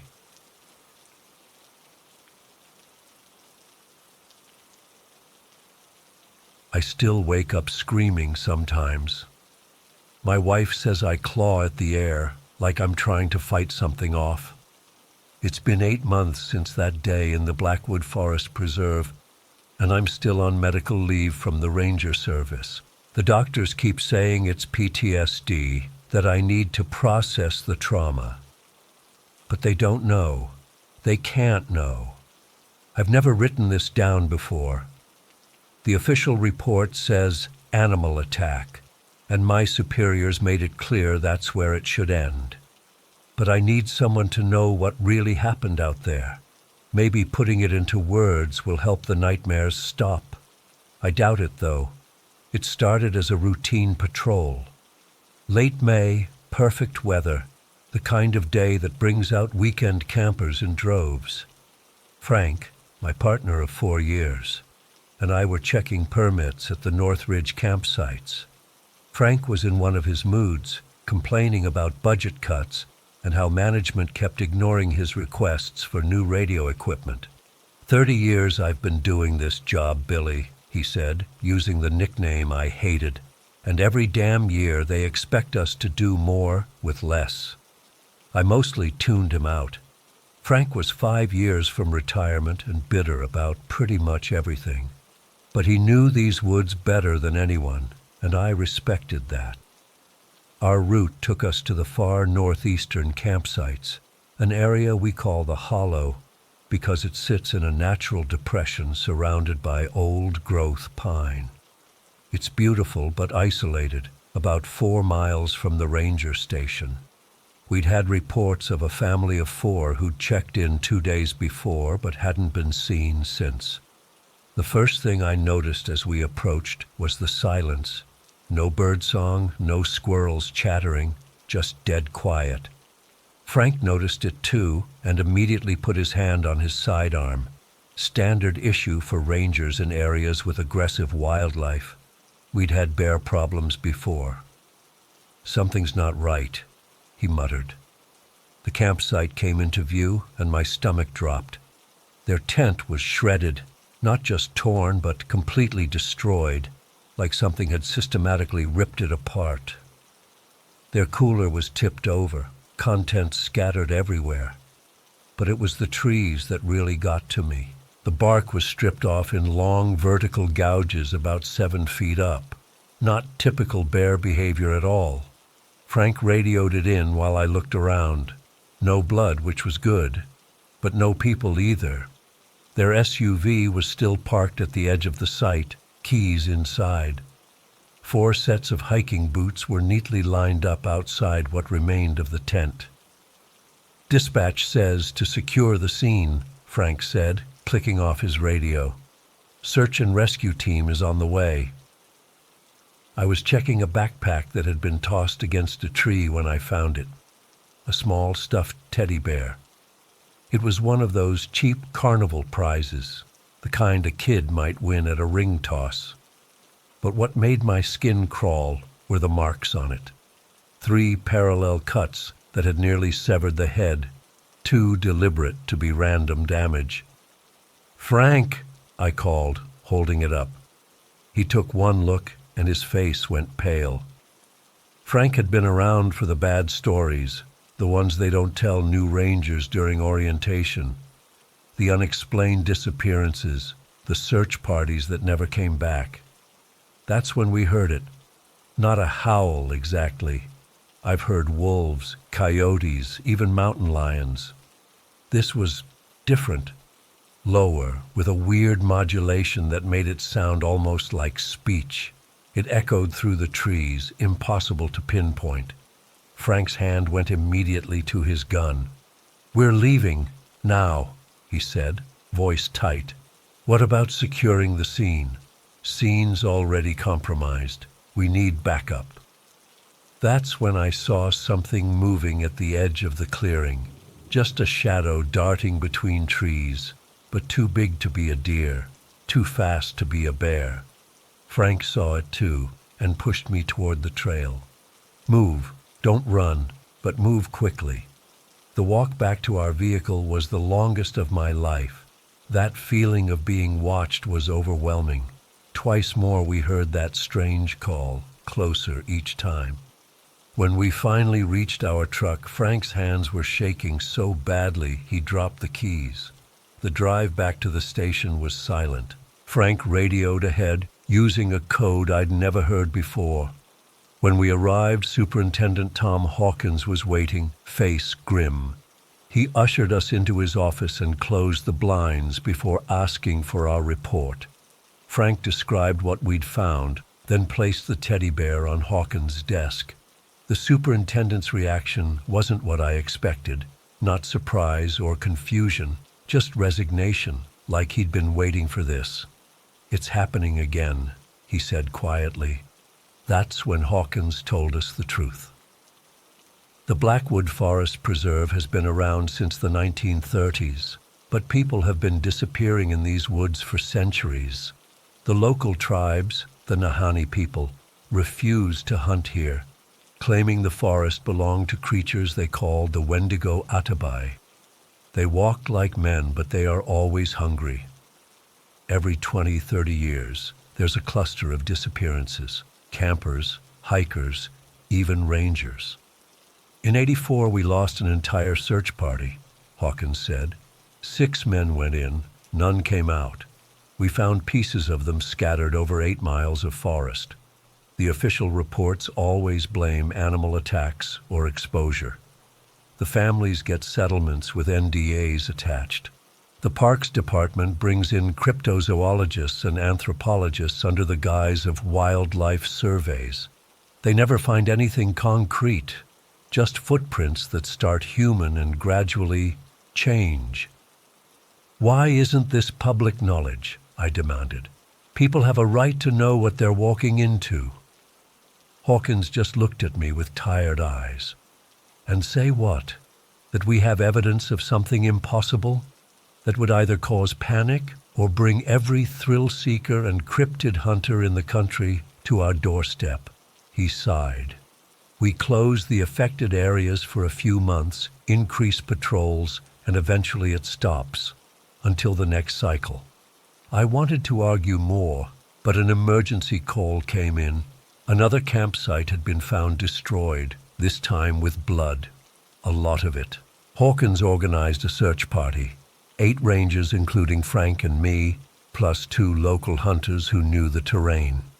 We were all armed, and Hawkins issued each team a satellite phone in addition to our radios. We headed out at dawn the next morning.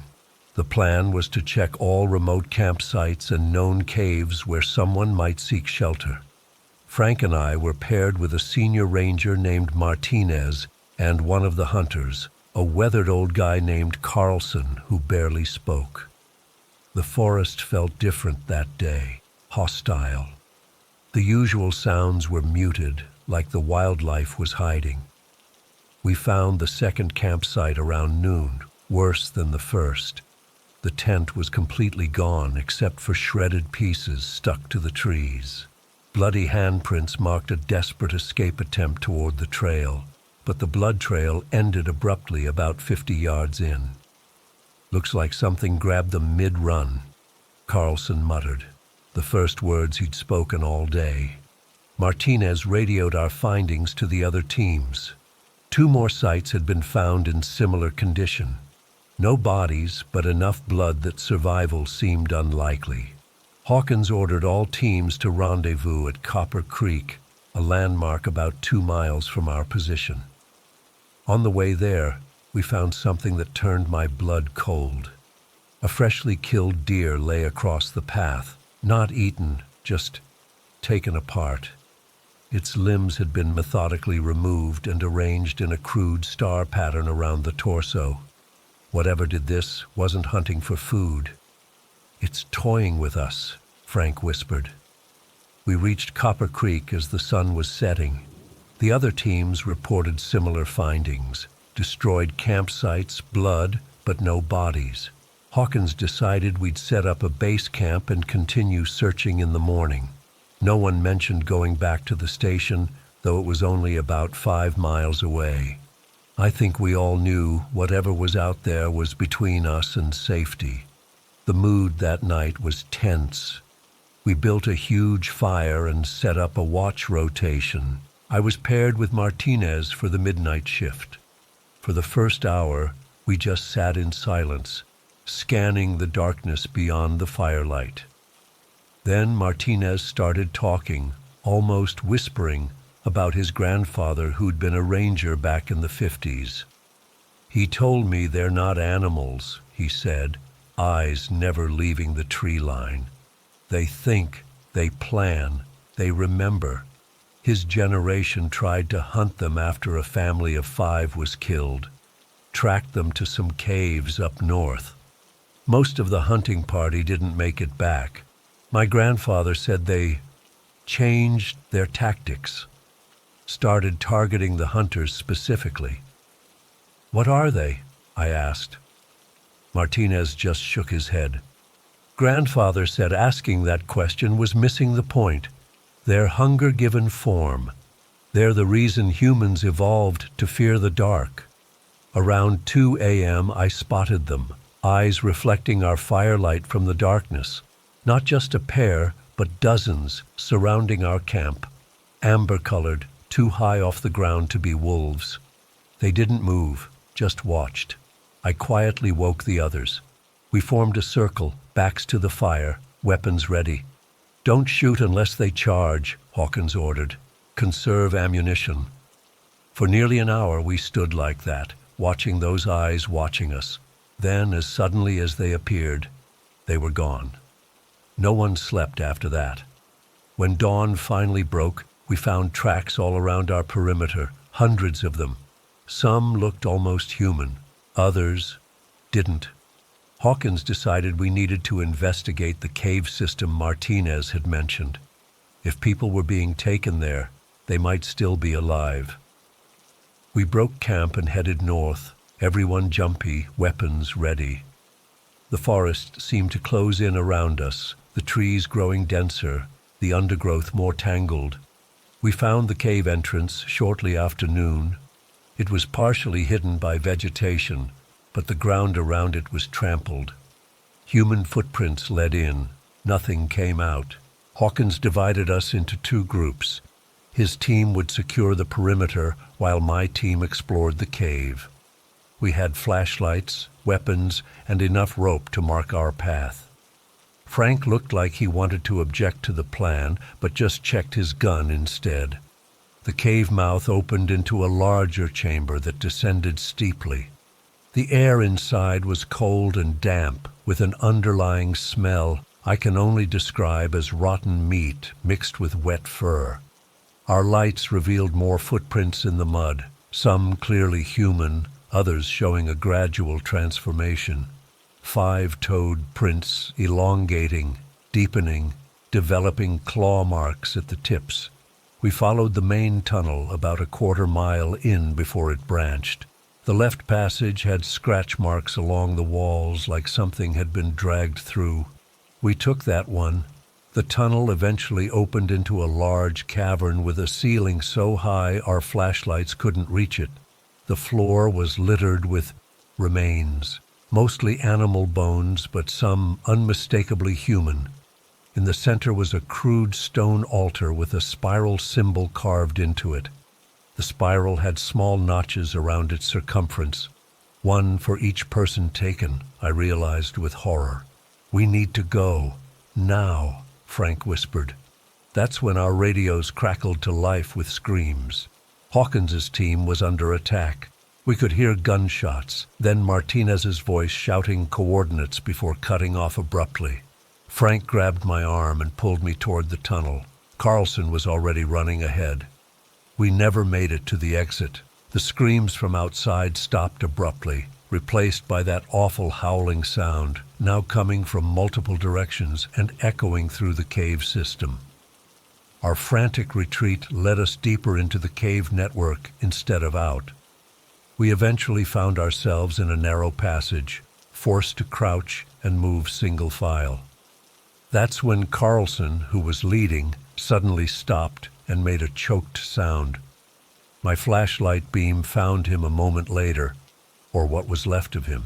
Something had grabbed him from an adjoining passage we hadn't seen. His legs were still there in front of us, the rest of him pulled through an opening barely big enough for a man. Frank pushed me back the way we came, but we could hear movement from that direction too. We were being herded. Every turn we took led us to another dead end, or another sign of the creatures. At one point, my light caught one directly, just for a second before Frank pulled me into a side passage. It stood upright like a man but was covered in patchy fur or hair. Its face was the worst part, almost human but stretched, with too many teeth visible in a mouth that split its face nearly in half. Its eyes reflected my light like an animal's, but held an intelligence that was unmistakable. It knew exactly what it was doing. We found a small chamber with a narrow entrance that we could defend and barricaded ourselves inside. Frank was bleeding from a gash on his arm he couldn't explain. His skin around the wound was already turning gray. I used our satellite phone to call for help, but only got static. Either the cave was blocking the signal or something was interfering with it. "Listen to me," Frank said, his voice weak. "If you get out of here, don't let them bury this again. Make them burn these woods to the ground." I promised I would, though I didn't believe either of us would survive. We sat in silence after that, listening to the occasional scraping sounds outside our makeshift fortress. They were patient. They knew we had nowhere to go. I must have dozed off because I woke to Frank shaking me violently. His eyes were wide with fear, and his wounded arm hung uselessly at his side, now completely gray up to the shoulder. "They're coming through," he hissed. The barricade was moving, rocks shifting as something pushed through from the other side. Frank pressed his gun into my hand, his good arm now too weak to hold it. "Run," he said. "I'll hold them off." "I'm not leaving you," I insisted. "Yes, you are." He smiled sadly. "They're slower in daylight. If you can find a way out, you might make it." Before I could argue, he shoved me toward a small opening at the back of the chamber, a gap I hadn't noticed before. It was barely wide enough for me to squeeze through. The last thing I saw was Frank facing the barricade, knife in hand, as the rocks collapsed inward. The passage was tight, forcing me to crawl on my belly. I still don't know how long I was in there, minutes or hours, but eventually I felt fresh air. The tunnel emerged on the side of a steep ravine, about 20 feet above a fast-moving stream. With no other options, I jumped. The cold water shocked me fully awake. I let the current carry me downstream, away from the caves, only swimming to avoid rocks. Eventually, the stream widened and slowed enough for me to drag myself onto the bank. I was miles from where we'd entered the cave system, completely disoriented. I walked for hours, following the stream downhill. As the sun began to set, I heard the distant sound of vehicles. The stream had led me to a road, a Forest Service access road I recognized from our patrols.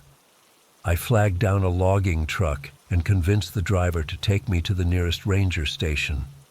What followed was a blur of hospitals, debriefings, and thinly veiled threats. The official story is that we were attacked by a pack of unusually aggressive wolves, possibly rabid. The cave supposedly collapsed in a geological event, burying any evidence. The missing campers were declared dead from animal attacks. Of the search party, only I survived. I tried telling the truth at first, but quickly realized no one wanted to hear it.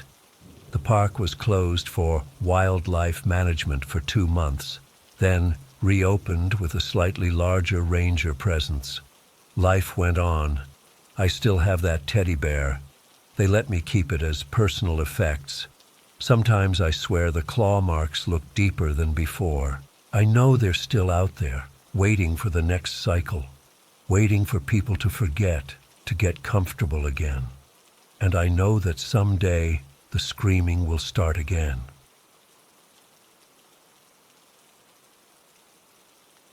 I still don't sleep well.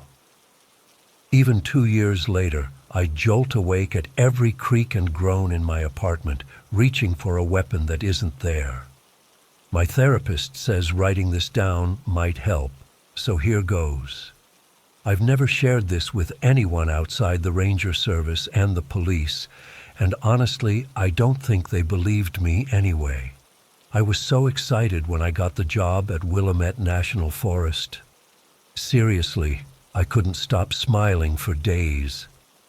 After 4 years studying forestry and another 2 years working as an EMT to build up my emergency response credentials, I was finally getting my dream job.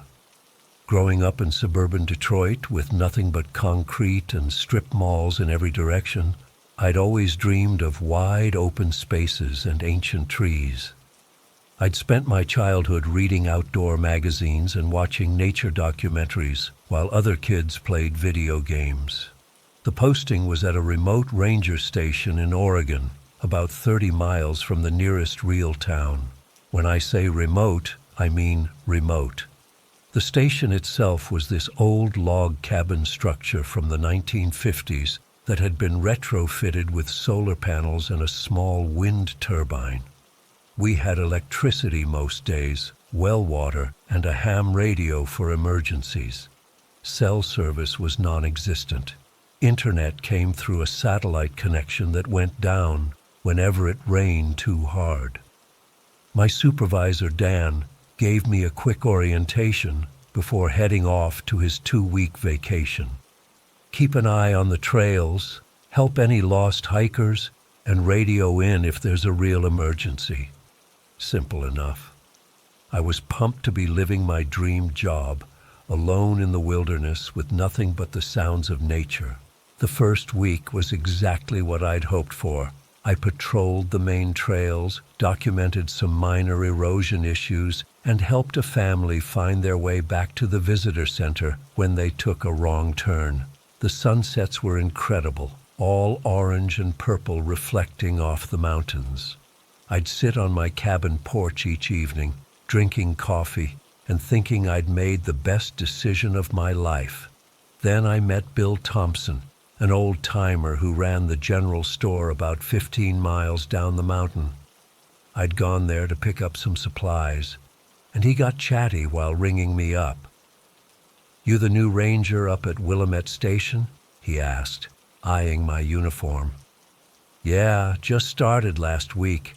Ethan Blackwood," I said, extending my hand. He shook it but looked concerned. "Been quiet up there lately?" "Pretty quiet, yeah. Just how I like it." Bill frowned. "You carrying when you're on patrol?" I patted my hip where my service pistol rested in its holster. "Standard issue." "Why?"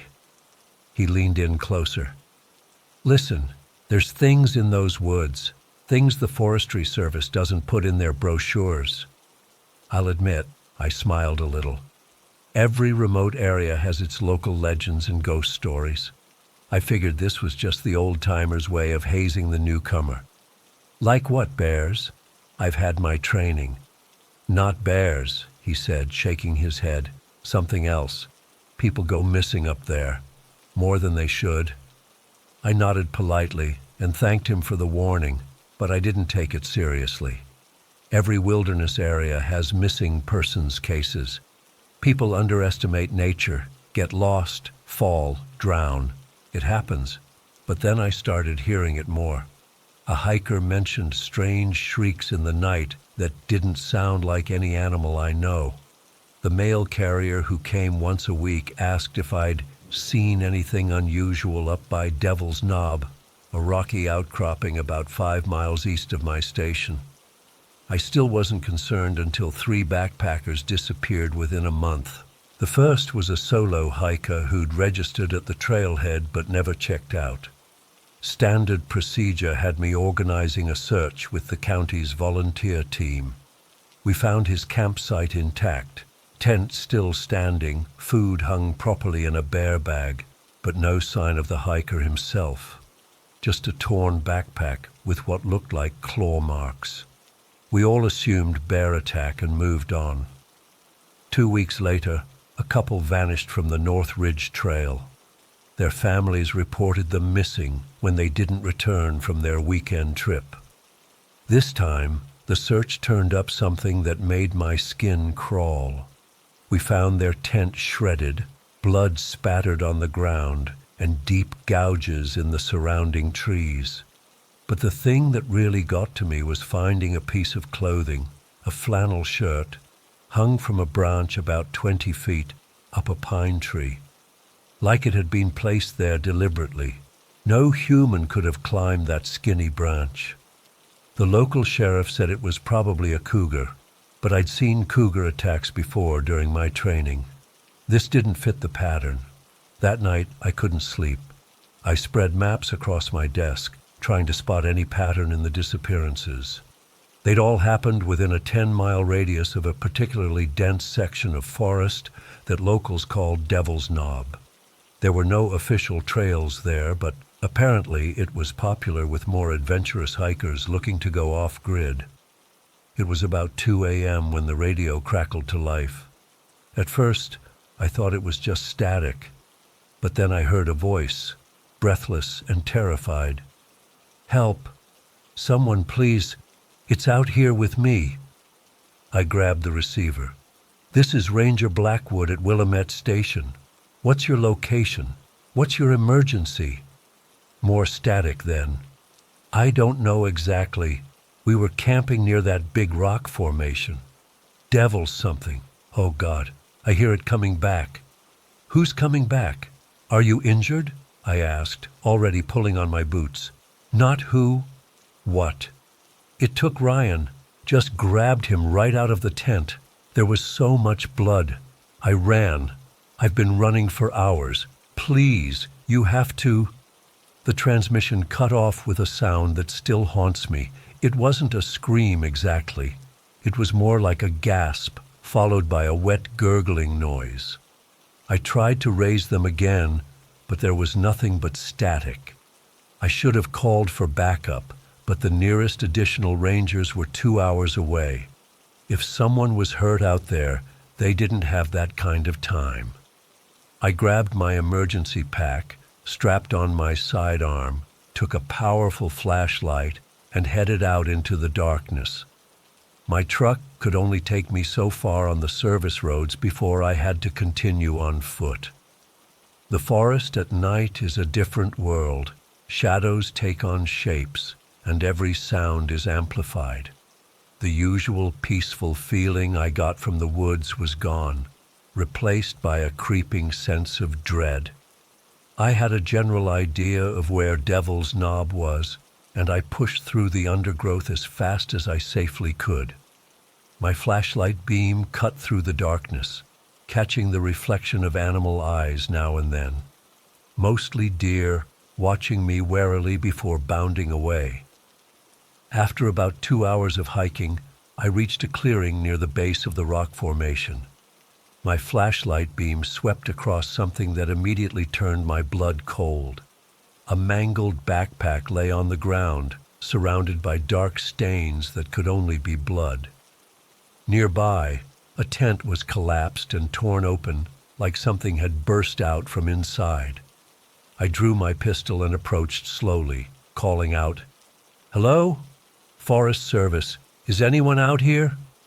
The only response was the wind rustling through the trees. As I knelt to examine the backpack, I noticed something odd. The tears weren't random like you'd expect from an animal attack. They were almost deliberate, like something with intelligence had methodically ripped it apart. That's when I felt it, the sensation of being watched. The hairs on the back of my neck stood up and I froze in place. Very slowly I turned my head to scan the tree line. At first I saw nothing. Then a slight movement caught my eye. About 50 yards away, partially hidden behind a massive pine, was a figure. It was big, much bigger than a person, and oddly shaped. In the dim light, I couldn't make out details, but I could see that it was hunched over, with long limbs that seemed too thin for its bulky torso. "Hello?" I called, raising my flashlight. "This is the Forest Service." The figure didn't respond, but it shifted slightly, and I caught a glimpse of something that made my heart stop. Eyes, reflecting my flashlight beam. But they weren't the yellow or red reflections you'd expect from a nocturnal animal. They were a sickly, glowing green. I raised my pistol. "Identify yourself." The thing moved so fast I barely saw it. 1 second it was by the tree, and the next it was gone. I spun around trying to track it when something hit me from behind with incredible force. I went flying, my flashlight and pistol tumbling away as I crashed into the underbrush. Dazed, I rolled over just in time to see a massive shape looming over me. In the scattered beam of my fallen flashlight, I caught glimpses of matted fur, torn clothing hanging from its body, and those terrible eyes. Its face was wrong. Not quite animal, not quite human. Elongated, with too many teeth crammed into a mouth that stretched wider than any mouth should.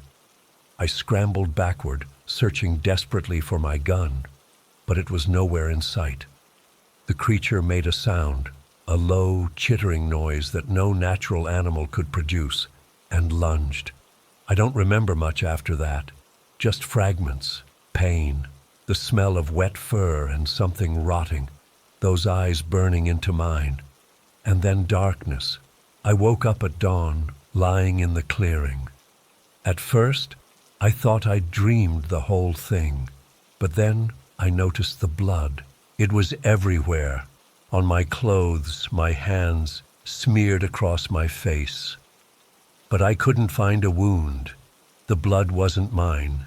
My pistol was lying about 10 feet away.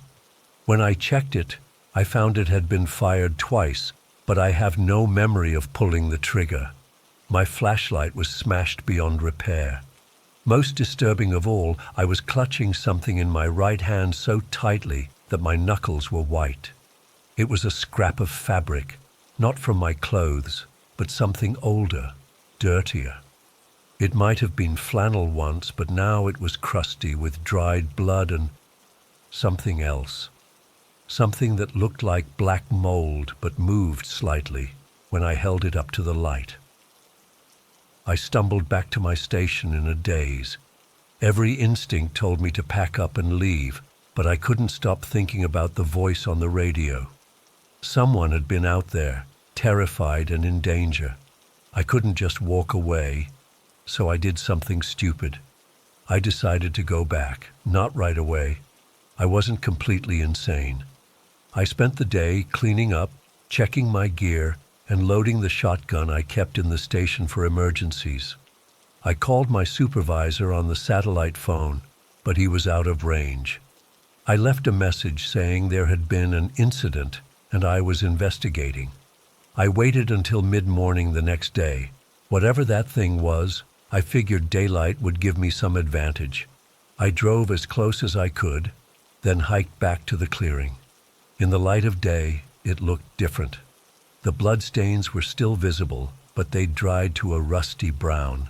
The tent and backpack remained, but there was something new, a trail of disturbed vegetation leading away from the campsite toward the east. I followed it cautiously, shotgun ready. The trail led deeper into the forest, through parts so dense that sunlight barely penetrated the canopy. After about a mile, I noticed something strange about the trees. Many had deep gouges in their trunks, too high up for a bear. Some had strange symbols carved into them, crude lines and circles that made my head hurt when I looked at them too long. The trail eventually led to a cave entrance at the base of Devil's Knob. It was a narrow opening, barely visible behind a fallen tree and some brush. It looked like it had been deliberately concealed. Common sense told me to go back, to wait for backup. But what if the person who'd called for help was in there? What if they were still alive? I turned on my spare flashlight and entered the cave, shotgun raised. The passage sloped downward, twisting and turning. The air grew colder and damp, with an underlying smell of decay that got stronger the deeper I went. After about 50 yards, the passage opened into a larger chamber. My flashlight beam couldn't reach the far wall, but what it did illuminate stopped me in my tracks. The walls were covered with more of those strange symbols, painted in what looked horribly like dried blood. Scattered across the floor were personal items, backpacks, clothing, camping gear, spanning what looked like decades based on their styles. Some were recent, others were so old they were falling apart. and there were bones, human bones, piled in corners or arranged in bizarre patterns. Some had clear teeth marks on them. I was backing away, ready to get the hell out and call in every law enforcement agency I could think of, when I heard that chittering sound again, coming from deeper in the cave. I swung my flashlight toward the sound and saw them. Not one creature, but three. The largest was the one I'd encountered the night before, massive, hunched, with those glowing green eyes. But now I could see it clearly. It walked on two legs, but its proportions were all wrong. Its arms hung almost to the ground, ending in hands with elongated fingers and curved yellow claws. Its body was covered in patches of mangy fur interspersed with grayish, leathery skin. And its face. God, its face. Elongated like a wolf's snout, but with human-like features distorted into a perpetual snarl.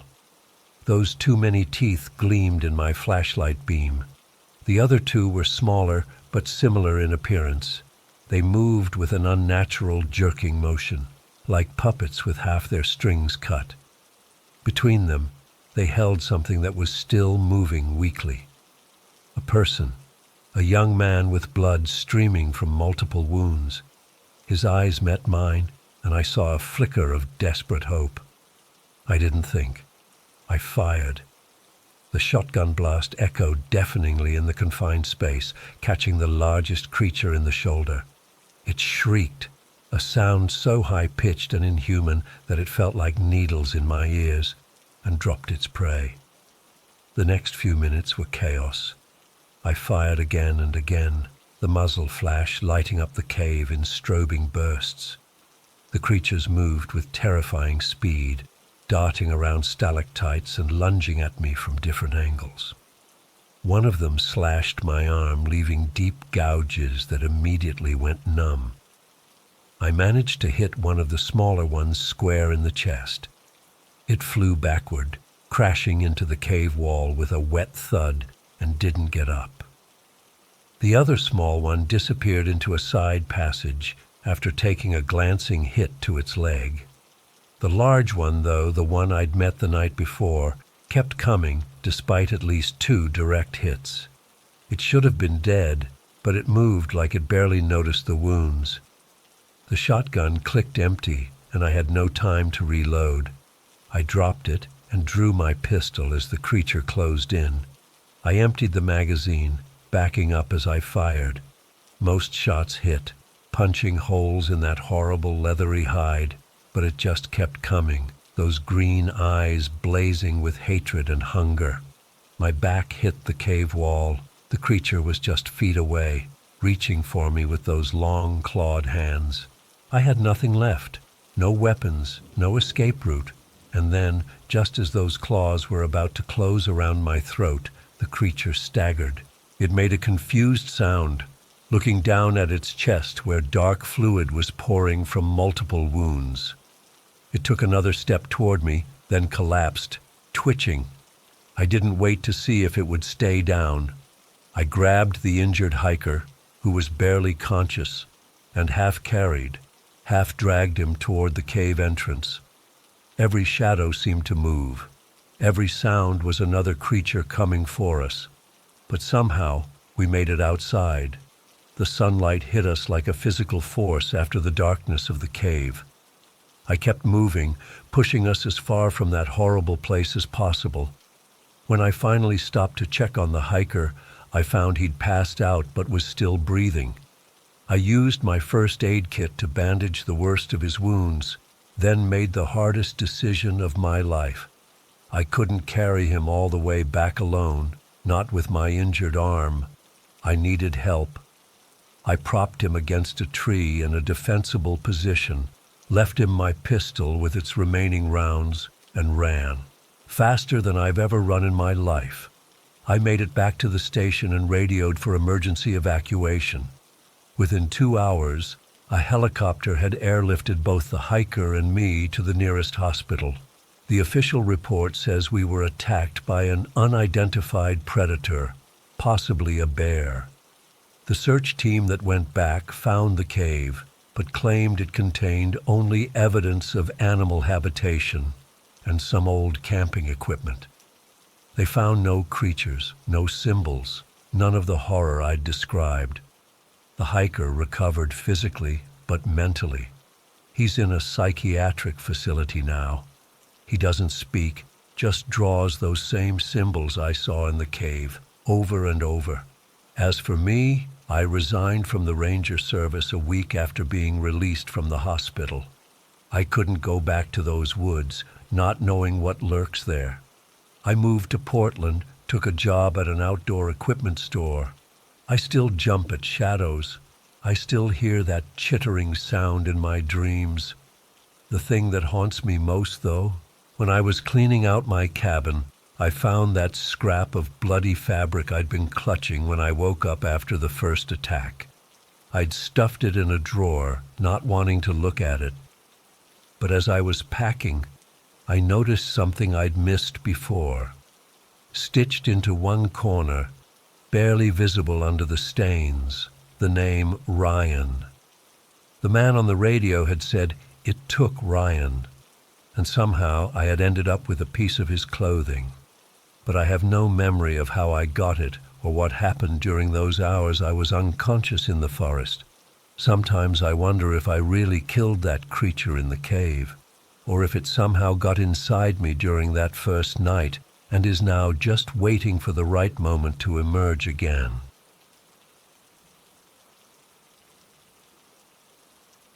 I've been putting off writing about this for almost 20 years now. I guess part of me hoped that if I didn't talk about it, maybe it didn't really happen. But I still wake up sometimes in a cold sweat, thinking I hear those footsteps outside my bedroom window. This happened back in 2004, about 6 months after my divorce was finalized. Things with Karen had been rough for years, but when it finally ended, it still hit me hard. I was 38, suddenly living alone in a one-bedroom apartment in Tacoma and feeling completely lost. My therapist suggested I needed some time to reconnect with myself or whatever, and camping had always cleared my head when I was younger. My cousin Mike offered to let me borrow his RV. Nothing fancy, just a 24-foot Class C that was probably pushing 15 years old at that point. I took a Thursday and Friday off work and planned a long weekend at Mount Rainier. I'd been there plenty of times growing up, but not for at least a decade. I arrived at Cougar Rock Campground around 2 p.m. on Thursday. The place wasn't very crowded. It was early May, still pretty cold at night, so the summer rush hadn't started yet. I specifically asked the ranger at check-in for a spot away from other campers. She pointed me to Site 73, which was at the far end of one of the loops, probably a good half-mile from the nearest occupied site. Perfect. Setting up was easy, and by 3:30 I was sitting in a folding chair outside the RV with a beer, just soaking in the quiet. The campsite was nestled among these massive Douglas firs, with thick undergrowth all around that blocked the view of any other campsites. From where I sat, I could have been the only person in the whole park. The air had that sharp pine smell, and everything was still damp from rain earlier in the week. I remember feeling the tension in my shoulders finally starting to ease up. I hiked a bit that afternoon, nothing major, just exploring around the campground. When I got back, I made some dinner on the little propane stove and was just cleaning up when I noticed someone approaching my site. He was an older guy, probably in his 60s, with this wild gray beard and a faded green baseball cap. He introduced himself as Russell and said he was staying a few sites over, though I hadn't noticed another RV or tent when I walked through earlier. "Just wanted to say hello to my neighbor," he said. His voice was raspy, like he'd been a heavy smoker. "Don't see too many folks out here this time of year." We chatted for a bit, normal stuff. He asked if I was meeting friends, and I told him I was just there solo to clear my head. Looking back, I wish I'd lied about that. He nodded, like he understood perfectly. "Gotta be careful out here alone," he said, looking around at the trees. "Been some strange folks coming through the park lately." I asked what he meant, but he just shrugged. "Just keep your doors locked at night, that's all," he said, then added with a little laugh, "Not that you get many bears trying doorknobs." Something about the way he said it made me uneasy, but I brushed it off. People say weird stuff, right? He left after about 10 minutes, and I didn't think much more about it. I read for a while as it got dark, then went inside the RV around 9 p.m. I remember feeling so content that night. The RV was cozy, and I could hear the wind in the trees outside. I fell asleep on the little fold-out bed almost immediately. Friday started out great. I woke up early, made coffee, and hiked the Narada Falls Trail.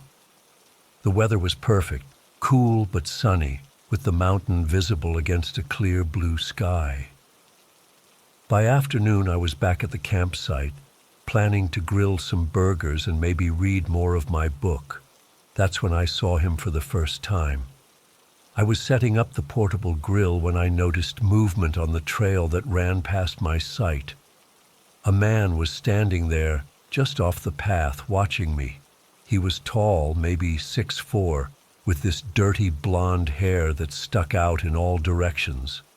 But what really caught my attention was the scar, a jagged line that ran from his right cheek down to his neck, puckered and pink against his weathered skin.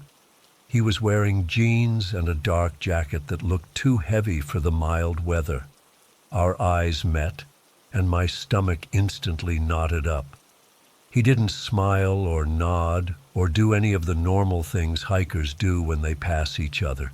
He just stared, completely expressionless, for what felt like forever, but was probably only about 30 seconds.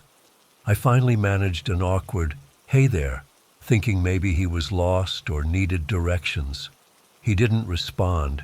He just kept staring for another few seconds before continuing down the trail.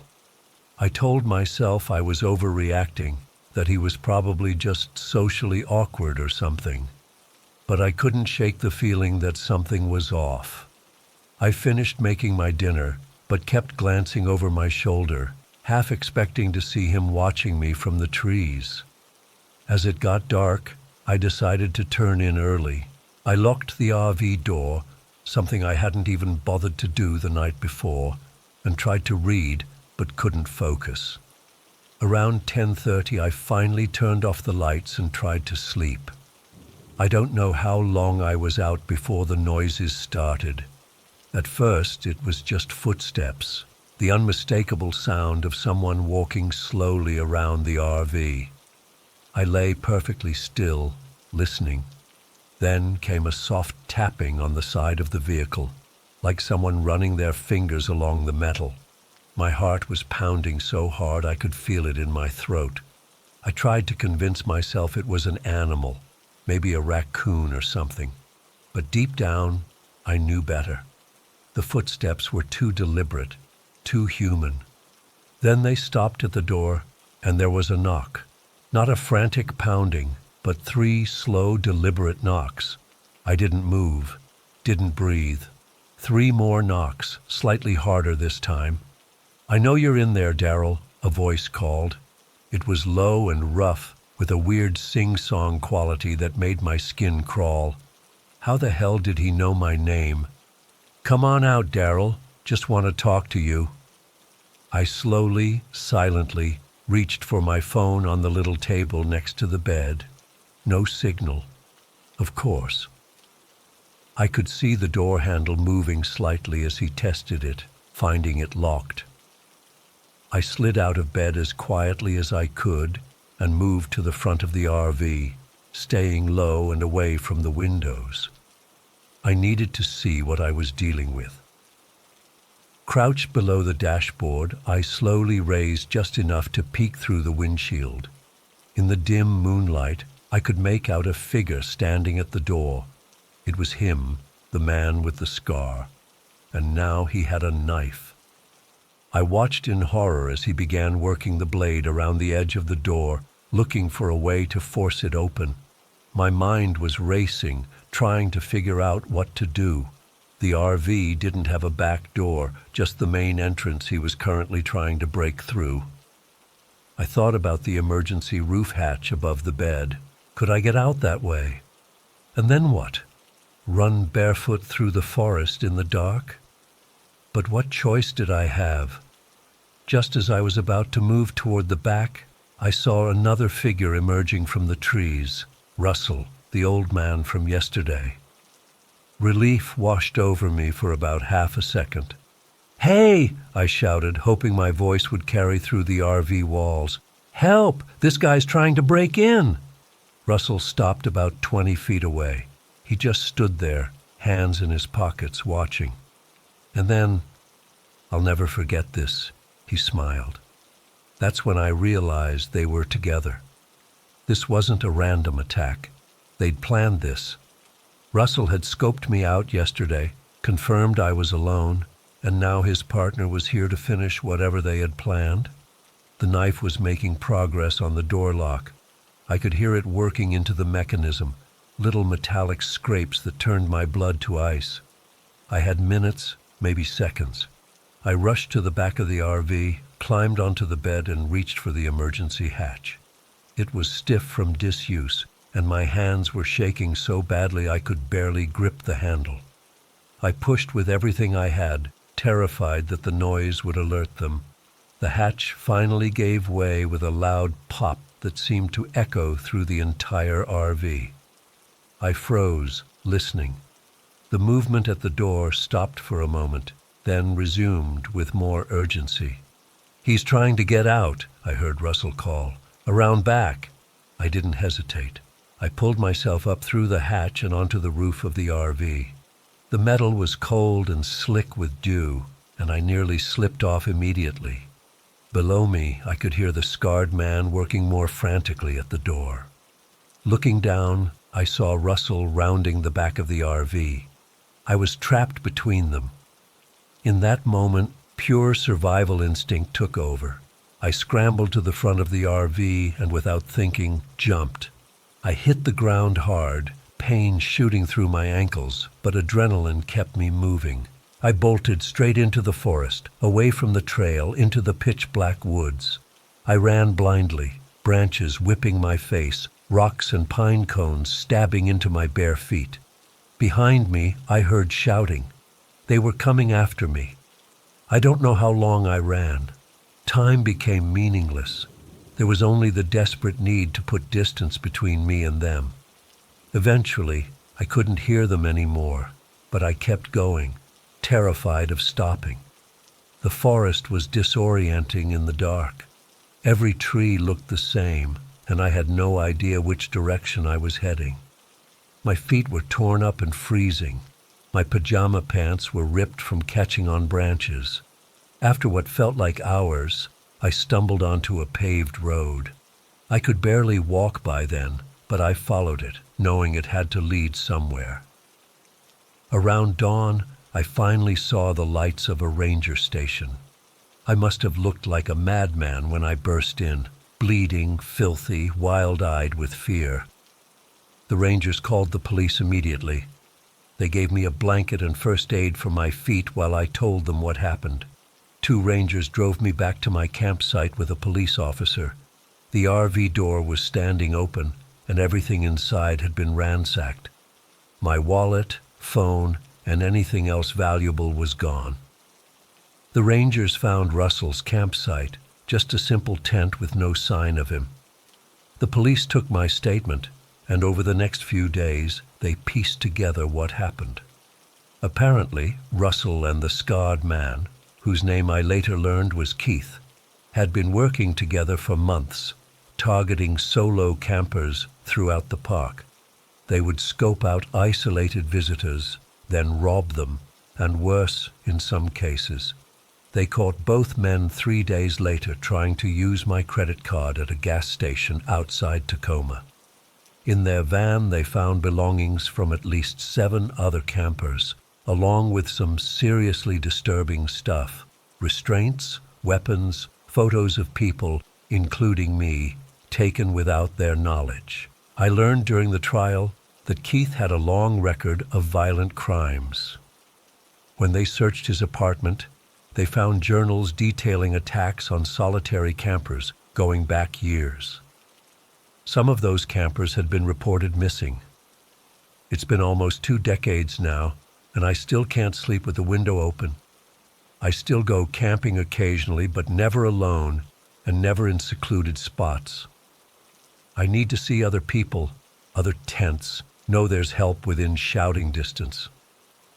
Sometimes I think about what would have happened if I hadn't gotten out through that roof hatch. According to the investigators, based on Keith's journals, I wouldn't have survived that night. They had been watching me since I arrived, learning my routine, waiting for the perfect moment. What haunts me most is how ordinary they seemed. Russell was just a friendly old guy making conversation. If he hadn't smiled when Keith was trying to break in, if I'd seen only confusion or concern on his face, I might have opened that door thinking he was there to help. I don't know what else to say about it. I'm alive because of dumb luck and an emergency exit. Keith is still in prison, but Russell got out a few years ago. Sometimes when I'm pumping gas or standing in line at the grocery store, I catch myself scanning faces, looking for a wild gray beard, looking for that smile. I've been sitting on this for months now, trying to decide whether to share it or not. I guess putting it out there feels like the right thing to do, even if no one believes me. Maybe someone out there has seen something similar or knows something I don't. Or maybe writing this down will help me process what happened. I don't know. I enlisted in the Army right after high school. Not because I was particularly patriotic, but because I grew up poor in a small town with no prospects. The military seemed like my ticket out. I scored really high on the aptitude tests, always been good with patterns and problem solving. Never thought much of it until that became the reason they picked me. I was halfway through my first deployment when I got reassigned. Just like that. No explanation, just orders to report to a facility in Michigan's Upper Peninsula. When I asked my CO about it, he just shrugged and said, "Above my pay grade, McAllister." The drive to the facility was eerie. Miles of dense forest with barely any signs of civilization. My GPS lost signal about 20 minutes before I reached the checkpoint. I had to follow printed directions the rest of the way. Who even uses paper maps anymore? The facility itself didn't look like much from the outside, just a cluster of concrete buildings surrounded by a high fence topped with razor wire. No markings, no flags, nothing to indicate it was a government installation except for the armed guards at the gate. They checked my ID 3 times before letting me through. Dr. Harmon met me at the entrance. Tall guy, maybe mid-50s, with wire-rimmed glasses and this weird energy about him. Too enthusiastic, like he was trying to sell me something. "Private McAllister, welcome to Project Threshold. We're very excited to have you join us." He gave me this whole spiel about cutting-edge research and national security while leading me through a maze of sterile white hallways. The place smelled like antiseptic and something else I couldn't quite place, something earthy and old. My quarters were small but private, a luxury compared to barracks living. The pay was insane, 3 times what I was making before. They gave me a security badge with my picture on it and clearance codes for different areas of the facility. That first week was mostly orientation and training, learning the layout, security protocols, that kind of thing. I was assigned to the security team, which meant I spent most of my time patrolling the perimeter or monitoring surveillance feeds. There were about 30 other military personnel there, mostly Army and Marines, but nobody would tell me what exactly we were guarding. The research staff kept to themselves. They worked in the labs in the central building, which most of us didn't have clearance to enter. Sometimes I'd see them in the cafeteria, huddled together, speaking in hushed tones. There was something off about them. They all had this hollow look in their eyes, like they weren't getting enough sleep. I started noticing weird things around the facility. Strange symbols carved into door frames and windowsills. Spirals and jagged lines that didn't look like any language I'd ever seen. When I asked about them, my supervisor just said they were traditional protective markings and changed the subject. Then there were the noises at night, howling that didn't sound like any animal I'd ever heard. The other guards said it was just wolves, but I grew up in Minnesota. I know what wolves sound like. It was during my 3rd week there, while I was doing a night patrol of the outer perimeter, that everything changed. It was around 2 a.m., freezing cold with a light snow falling. My breath came out in thick clouds as I walked the fence line with my flashlight. The forest beyond the fence was pitch black, the trees like skeletal fingers reaching up to the night sky. I was about halfway through my route when I saw her. At first, I thought it was just a trick of the light, maybe moonlight reflecting off the snow. But then she moved, and I froze. A woman standing among the trees about 50 yards beyond the fence. She was wearing what looked like a tattered white dress, completely inappropriate for the freezing weather. Her long black hair hung down past her waist. I called out, "Ma'am, this is a restricted area. You need to leave immediately." She didn't respond, didn't even seem to hear me, just stood there, perfectly still. I radioed it in. "Base, this is McAllister. I've got a civilian outside the northeast perimeter fence, requesting backup." The radio crackled. "McAllister, this is Base. Can you confirm visual?" "Affirmative." Female, white dress, long dark hair, standing in the tree line. There was a long pause before the radio crackled again. "McAllister, return to base immediately. Do not approach. Repeat, do not approach." Something in the operator's voice made my skin crawl. They sounded scared. I should have listened. I should have turned around and walked away. But I was worried about her. It was below freezing, and she was barely dressed. So I moved closer to the fence, shining my flashlight directly at her. "Ma'am, are you okay? Do you need help?" She turned her head toward me, so slowly it was like watching a clock hand move. And then she started walking, not toward the fence, but parallel to it, like she was pacing. I followed along inside the fence, keeping my light on her. "Ma'am, please stop and identify yourself." She stopped suddenly and turned to face me fully. That's when I noticed something was wrong with her movements. Too fluid, almost like she was floating rather than walking. My flashlight beam hit her face, and I saw her eyes, or rather, where her eyes should have been. Just black, empty sockets, like bottomless pits in her pale face. I stumbled backward, my heart hammering against my ribs. Before I could run, she opened her mouth, wider than any human mouth should open, and let out this sound. Not a scream, not a howl, but something in between. It reverberated through my entire body, making my ears ring and my vision blur. The last thing I remember is falling to my knees, hands over my ears as blood trickled from my nose. Then darkness. I woke up in the facility's medical wing. Dr. Harmon was standing over me, writing something on a clipboard. When he noticed I was awake, he smiled, but it didn't reach his eyes. "Welcome back, Private McAllister. You gave us quite a scare." My head was pounding, and my ears still rang faintly. What happened? There was a woman. Ah, yes. He sat on the edge of my bed. I was hoping to ease you into this, but it seems circumstances have forced our hand. What you encountered is why we're here, Jack. May I call you Jack? I nodded, still disoriented. What we're studying here? Well, it's something most people wouldn't understand. Something most people don't even believe exists. He leaned closer, lowering his voice. Have you ever heard of the Wendigo? I shook my head.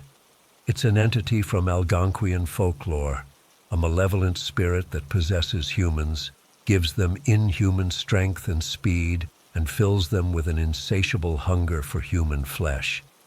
He said this so matter-of-factly, like he was explaining how a microwave works. I laughed, thinking it was a joke. The look on his face told me it wasn't. You can't be serious. I assure you I am. What you saw last night was one of them. Or rather, what's left of a human after the Wendigo spirit has taken up residence. I tried to sit up, wincing at the pain in my head. This is crazy. You're saying that thing was real? That it's some kind of monster? We prefer the term entity, and yes, it's very real. This facility was built specifically to study and contain these phenomena. Your aptitude scores and psychological profile indicated you might be receptive to this kind of specialized knowledge. That's why you were selected. My mind raced, trying to make sense of what he was saying. So what? You're hunting these things. Dr. Harmon's expression darkened. It's more complicated than that. But for now, rest. We'll discuss your new role tomorrow. He left before I could ask any more questions. I spent the rest of the day in the medical wing, alternating between convincing myself I was hallucinating and remembering those black, empty eye sockets with terrifying clarity. The next morning, I was cleared to return to duty. My supervisor handed me a new schedule.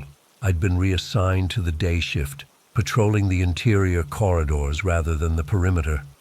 When I asked why, he just shook his head and walked away. Things changed after that. People looked at me differently, some with curiosity, others with what seemed like pity. Dr. Harmon sought me out in the cafeteria that evening, sitting across from me with his untouched tray of food. There's been an incident, he said quietly. Dr. Miyazaki was found dead near the fence this morning. His body was damaged. The way he said damaged made my stomach turn. The woman I saw, yes, the entity appears to be growing more aggressive, which is why I'm coming to you. Me, what can I do? You survived an encounter with it. Most don't. Something about you intrigued it enough to leave you alive. He slid a folder across the table. I want you to help us track it. I'm not a hunter. I'm barely even a soldier. This isn't about your military training.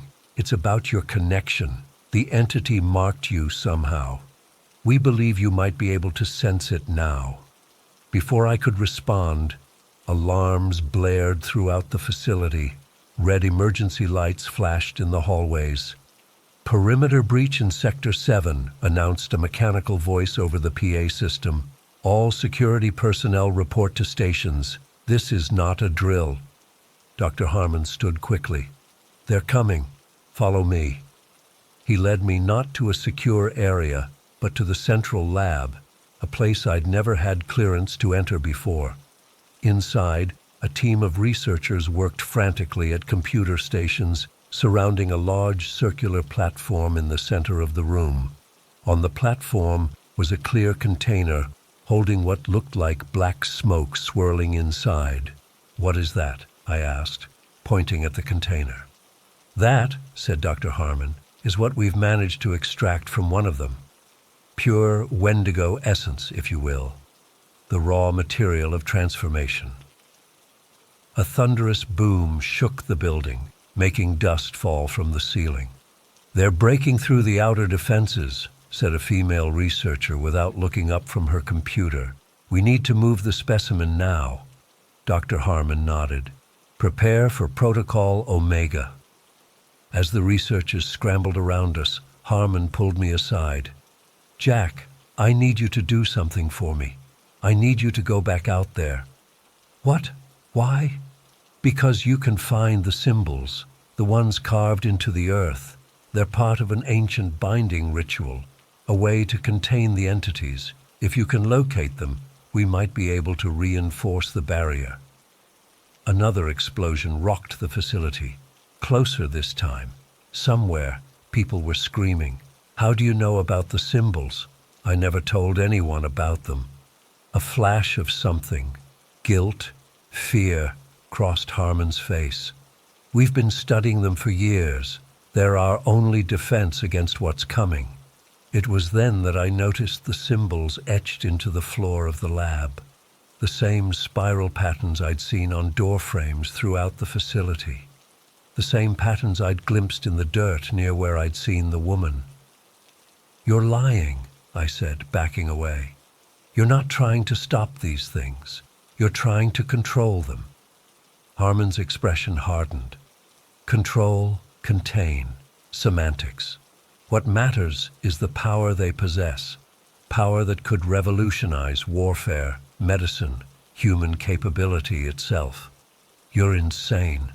I'm practical, and you, Jack, are more important to this project than you realize. He nodded to someone behind me. Before I could turn, I felt a sharp prick in my neck. My legs gave way beneath me, and the world went dark again. When I came to, I was strapped to a table in a different lab. My body felt wrong, like my skin was too tight, my senses too sharp. I could smell everything, the antiseptic, the sweat of the researchers around me, the copper tang of blood. I could hear heartbeats, and I was hungry, so desperately, agonizingly hungry. Dr. Harmon's face appeared above me. The integration is progressing better than expected. His vital signs are stable. What did you do to me? My voice sounded different, raspier, deeper. We've initiated the transformation process. The Wendigo essence we extracted, we've introduced it into your system. Your body is accepting it remarkably well.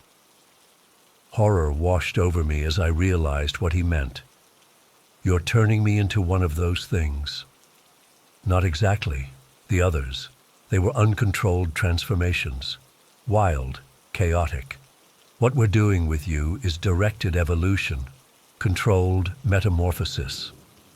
I strained against the restraints, feeling them stretch slightly. I was stronger now. Why me?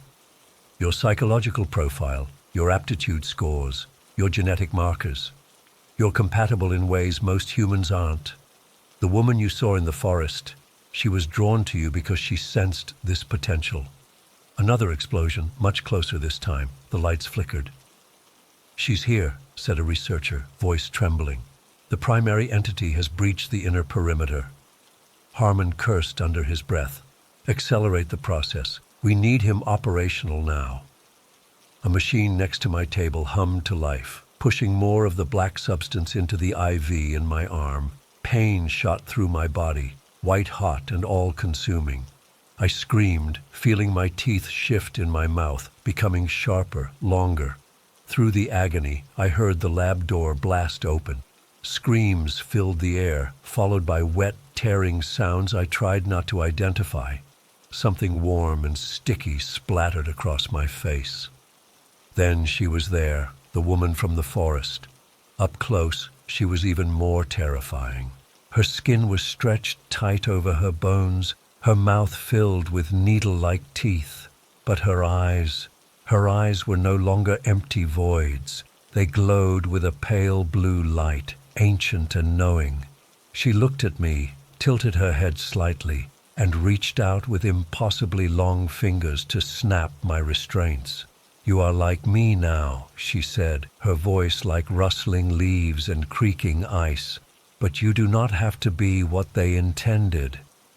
I sat up, looking around at the carnage she'd left. Researchers torn apart, equipment destroyed. Dr. Harmon was pinned to the wall by what looked like a broken metal pipe through his shoulder. "What they're doing," I said, my new voice strange in my ears, "trying to control whatever's out there in the forest. They built their walls and drew their symbols to cage the old one that sleeps beneath the earth," she said. "I am its guardian. They thought to use its power while keeping it bound." She gestured to the symbols carved into the lab floor. "These are not barriers. They are channels. They were not protecting themselves from it. They were feeding from it." I stood, unsteady on legs that felt too long, too powerful. My hunger was overwhelming now, a gnawing emptiness that demanded to be filled. I looked at Harmon, bleeding against the wall, and felt my mouth water. The woman, the Wendigo, watched me curiously. "What will you do, newborn one? Will you feed and join the hunt, or will you help me end this abomination?" I fought against the hunger, clinging to what was left of my humanity. "How? How do we stop it?" She pointed to the central platform where the container of black essence still sat, somehow undamaged in the chaos. "Destroy that, and the connection is broken. The old one returns to sleep." I staggered toward it, each step a battle against my new instincts. As I reached the platform, alarms blared again, the final warning before the facility's self-destruct sequence. Someone had triggered it in a last desperate attempt to contain whatever was breaking free. The Wendigo woman smiled, a horrifying sight. "They fear what comes, as they should."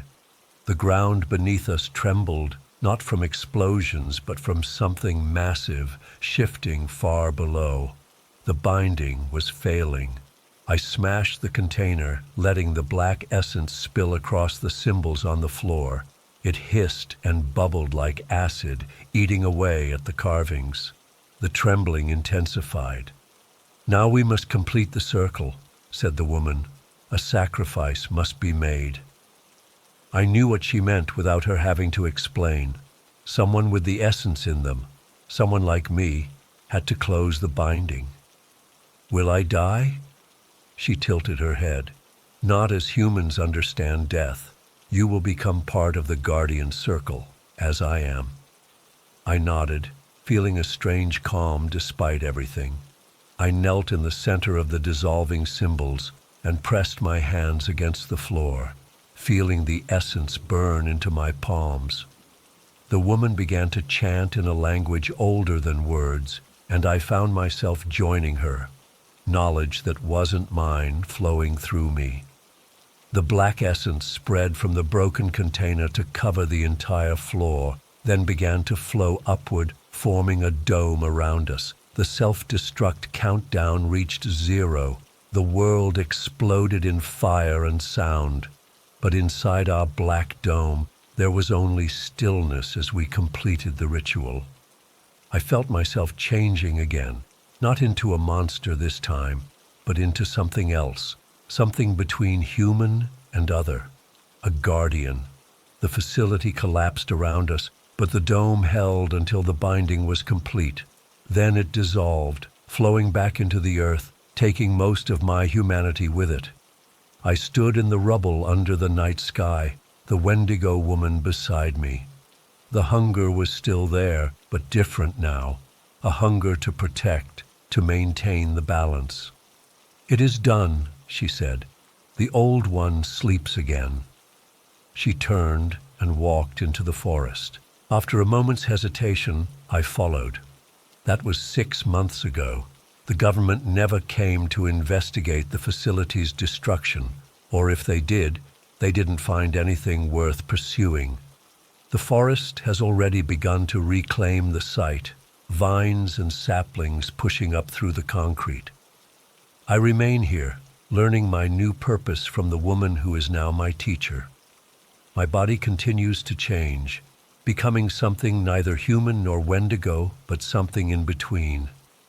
A guardian of the boundary between worlds. Sometimes hikers or hunters wander too close to the place where the old one sleeps. We watch them from the trees, and if necessary, we frighten them away. I try not to hurt them.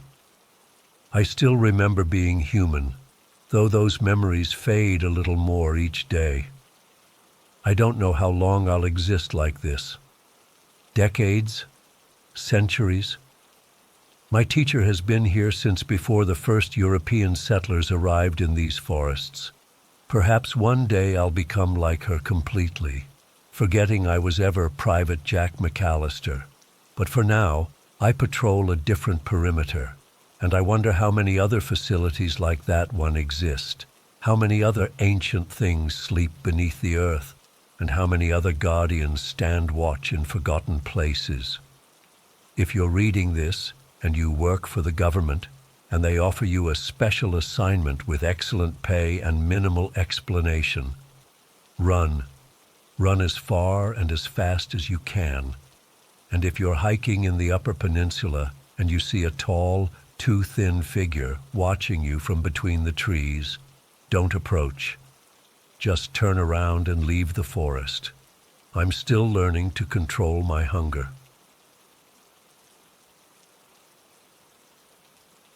I still wake up in cold sweats. 3 years since that night in the Kentucky backwoods, and I haven't told a soul about what happened. Not my therapist, not my girlfriend, nobody. But I need to get this out before it eats me alive. It was supposed to be a simple weekend trip in October 2016. My buddy Rick had moved to rural Kentucky for some forestry job, and I hadn't seen him in almost a year. I was working at Johnson's Hardware back in Indiana, nothing special, just stocking shelves and helping customers find the right screws for their projects. My boss gave me Friday off, so I decided to drive down Thursday after work. Rick lived out in the sticks, but he promised good whiskey and better fishing. I took off in my 2008 Ford F-150 around 6 p.m. It wasn't anything fancy, but that truck had gotten me through 5 winters without complaint. I packed light, just a duffel with some clothes, my fishing gear, and a six-pack. The drive was smooth for the first couple hours. I had the radio blasting some Lynyrd Skynyrd, windows cracked to let in the cool autumn air. I remember feeling good, you know? Just a normal guy looking forward to a normal weekend with a friend. Then I missed my exit. Such a stupid, simple mistake. I realized it about 15 minutes later when the highway signs stopped making sense with the directions Rick had texted me. No big deal, I thought. I'll just take the next exit and reroute. The sun was getting low, but I wasn't worried yet. The next exit led to a state road, then a county road, then what barely qualified as a road at all. My GPS kept recalculating, then finally gave up with that no service message I'd come to dread. I figured I'd just backtrack to the highway, but the road started looking different going back. I don't know how to explain it, like I wasn't retracing my steps at all. By 8:30, the sun was completely gone. My headlights cut through darkness that seemed to press in from all sides. The trees grew denser, closer to the road, their branches reaching out like gnarled fingers. I hadn't seen another car in at least 45 minutes. The road had turned to dirt, rutted and rough, jarring my teeth with every pothole. I remember checking my phone. No service, battery at 42%. I wasn't panicking yet, but my mouth had gone dry, and I kept licking my lips as I drove slower and slower down that endless dirt path. Then my truck died, just stopped. The engine sputtered, coughed, and went silent. The headlights flickered and died, leaving me in a darkness so complete it felt physical. I turned the key again and again, but nothing happened, not even a click. I sat there for a minute trying to stay calm. "It's just the alternator," I said out loud, my voice sounding small and strange in the quiet cab. "Or the battery, or something simple." I dug out my mag light from the glove compartment and popped the hood. I know enough about cars to change a tire or replace a battery, but in that dim flashlight beam, everything looked fine. No obvious loose connections, no leaking fluids. I tried the key again. Nothing. That's when the silence hit me. I've been in the country before, been camping plenty of times, but this silence was different. No crickets, no distant highway sounds, no wind in the trees, just nothing. The air felt heavy and still, like right before a massive storm. I checked my phone again. Still no service. Battery down to 38%. I decided to conserve it and shut it off. My watch said 9:12 p.m. I weighed my options. Stay with the truck and wait for morning or try to find help. The temperature was dropping. Not dangerously cold, but enough that spending the night in the truck wouldn't be comfortable. Plus, I reasoned, I couldn't be that far from civilization. I'd been driving on a road, after all. Roads lead somewhere. God, I wish I'd just stayed in that truck. I grabbed my jacket, the flashlight, and my phone. Locked the truck out of habit, which seems ridiculous now. I started walking in the direction I'd been driving, hoping to find a house, a gas station, anything. The darkness between the trees was absolute. My flashlight beam seemed to get swallowed up after just a few feet. The road, if you could call it that, wound through woods so thick I couldn't see more than a few yards into them. Still, that unnatural silence persisted. My footsteps and breathing were the only sounds. I walked for what felt like hours, but was probably only about 45 minutes. The road curved and dipped, sometimes nearly disappearing into overgrowth before reappearing. I was starting to think I should turn back when I saw it. A structure, barely visible through the trees. At first, I felt relief flood through me. A house meant people, help, maybe a phone. I moved faster, my flashlight beam bouncing with each step. As I got closer, that relief curdled into something else. This house, it wasn't right. Even in the darkness, I could tell it had been abandoned for years. The porch sagged dangerously. Most of the windows were broken or boarded up. What might have once been white paint had peeled away to reveal rotting wood underneath. I stood at what remained of a front gate, hesitating. Every horror movie I'd ever seen flashed through my mind, warning me to turn around. But where would I go? Back to a dead truck? Keep wandering these woods in the dark? At least the house offered shelter. "Hello?" I called out, not really expecting an answer. My voice seemed to die a few feet from my mouth, like the darkness was eating it. "Anybody here?" My truck broke down. I stepped onto the property, my feet crunching on dead leaves and gravel. The yard was overgrown, with waist-high weeds and the skeletal remains of what might have been a garden. The porch steps groaned under my weight. Each one felt like it might collapse. The front door was hanging off its hinges. I pushed it open with a creak that shot straight through me. The smell hit me immediately.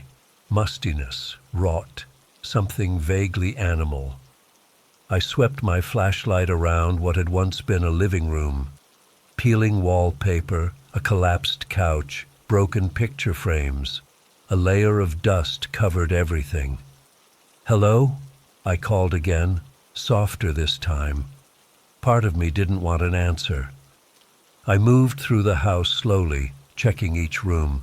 Kitchen with a rusted sink and cabinets hanging open like screaming mouths. Bathroom with a cracked toilet and shower curtain covered in black mold. 2 bedrooms upstairs, one with a metal-framed bed, the other empty except for a child's rocking horse in the corner. No one had lived here for decades. I felt both relieved and disappointed. Back downstairs, I decided to check one last room off the kitchen. It looked like it had been a pantry or storage area. My flashlight beam caught something on the floor, a metal ring attached to what looked like a trapdoor. You know that feeling when every cell in your body is screaming at you to stop? That primal gut-deep warning that something is very, very wrong? I felt it then, staring at that trapdoor, but my logical brain overrode it. Maybe there's a root cellar, I thought. Could be canned food, or tools I could use to fix my truck. I pulled the ring. The trapdoor opened with surprising ease, revealing a set of wooden stairs descending into darkness.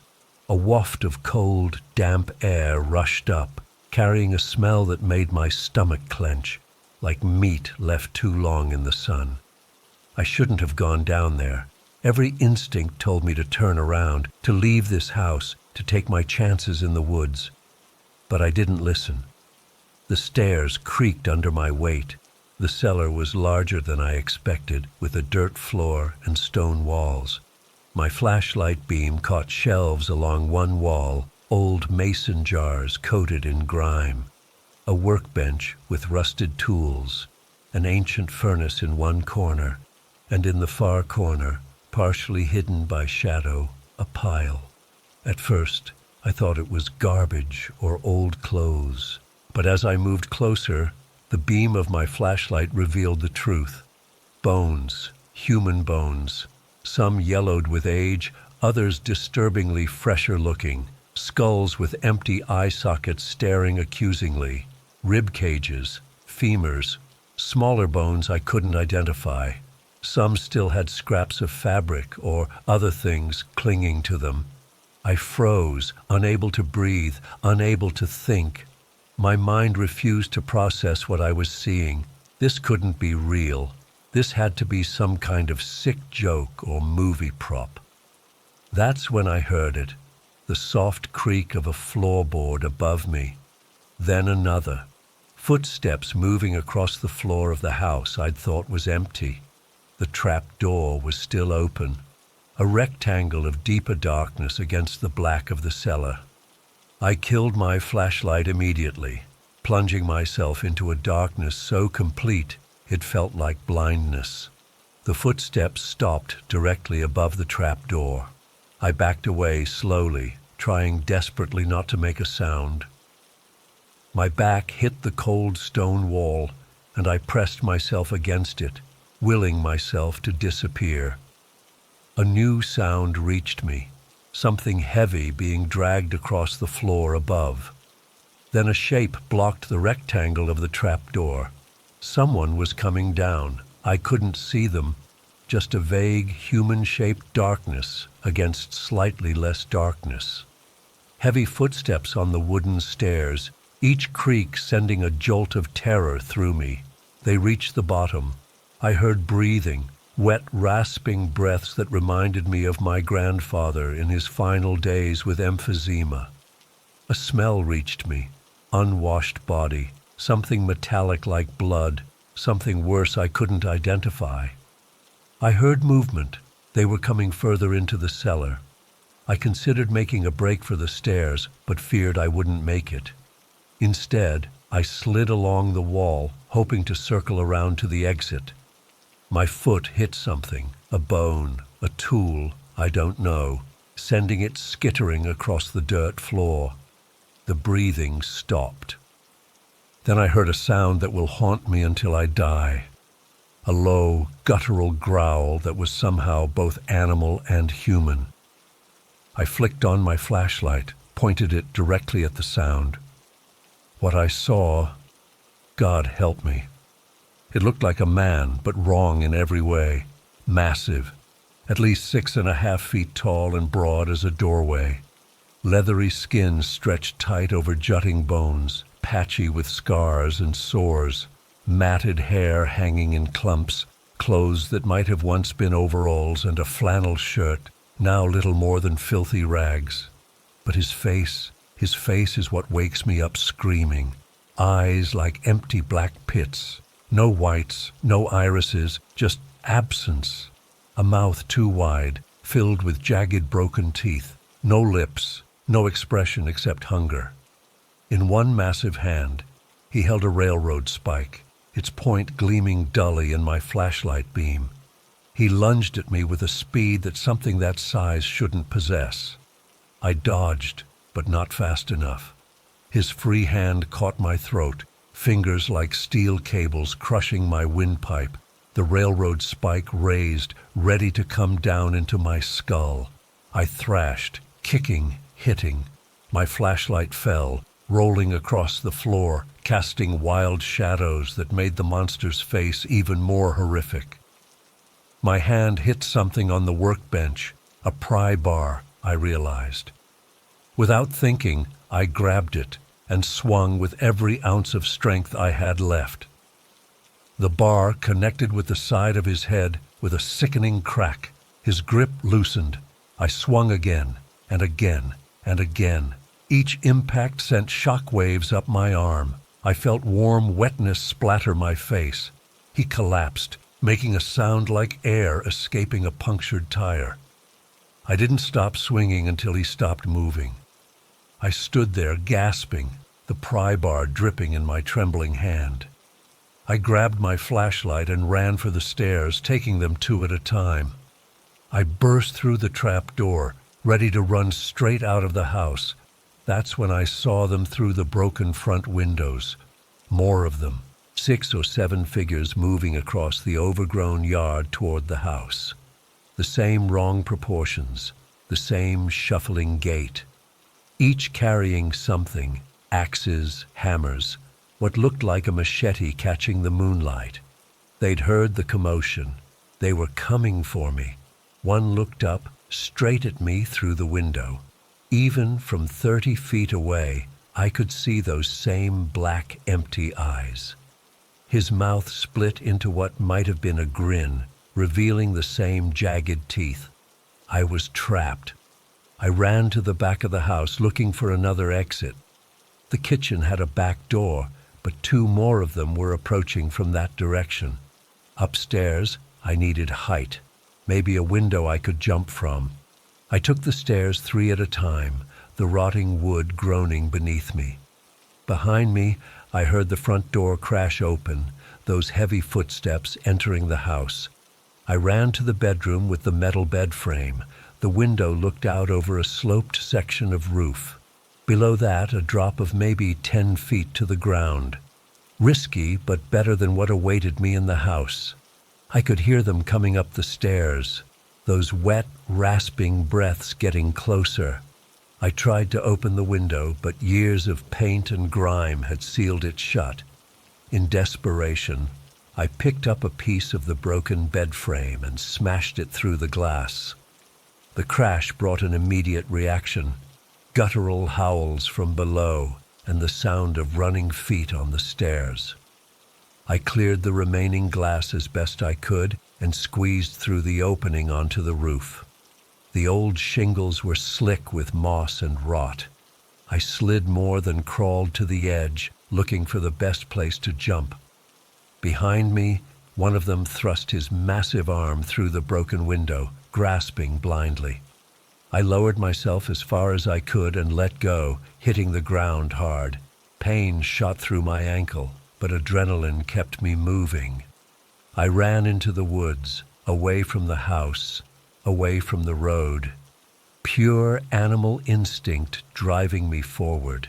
I could hear them behind me, crashing through underbrush, those inhuman growls and occasional words that sounded like English, but twisted, wrong. I ran blindly, branches whipping my face, roots threatening to trip me with every step. My lungs burned, my ankle throbbed, but I kept running, changing direction randomly, hoping to lose them in the dense woods. After what felt like hours, I slowed, listening. I couldn't hear them anymore, just my own ragged breathing and pounding heart. I killed my flashlight, not wanting to give away my position. I leaned against a tree, trying to calm myself enough to think. Where was I? Which direction should I go? I had no idea. The woods looked the same in every direction, endless trees in darkness. Then, through the trees ahead, I saw it. A pinprick of light. Distant but unmistakably artificial. A porch light or a window. Civilization. I moved toward it cautiously, painfully aware of every sound I made. The light grew larger, resolved into the warm glow of a cabin window. Not the decrepit house I'd fled, but a well-maintained structure. Smoke curled from a chimney. I approached slowly, alert for any sign of danger. The cabin sat in a small clearing. A truck, much newer than mine, was parked outside. Normal, ordinary, safe. I limped to the front door and knocked, then immediately thought better of it. What if this was another trap? What if whoever answered was one of them? Too late. I heard movement inside. The door opened a crack held by a security chain. An eye peered out, a normal human eye with white and iris and pupil. "Who's there?" A gruff voice, old but human. "Please," I gasped. "My truck broke down. I'm lost.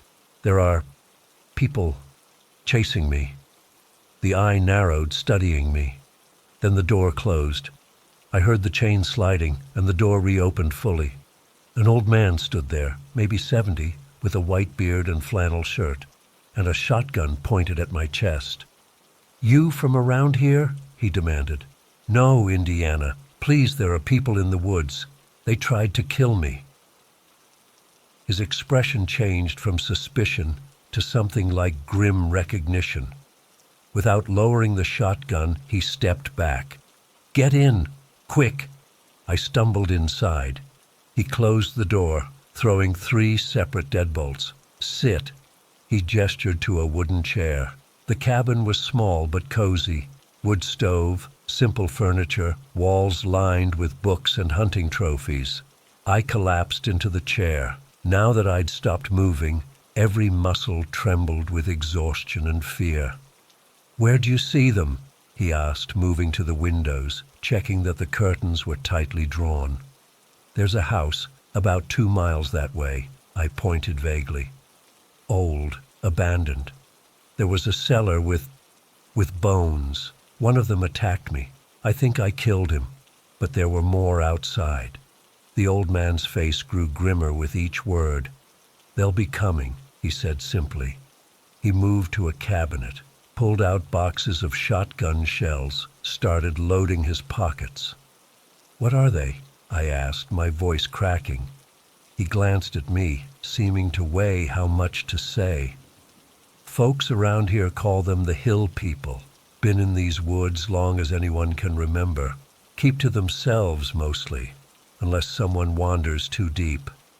They're cannibals?" Even saying it felt absurd. "That's part of it."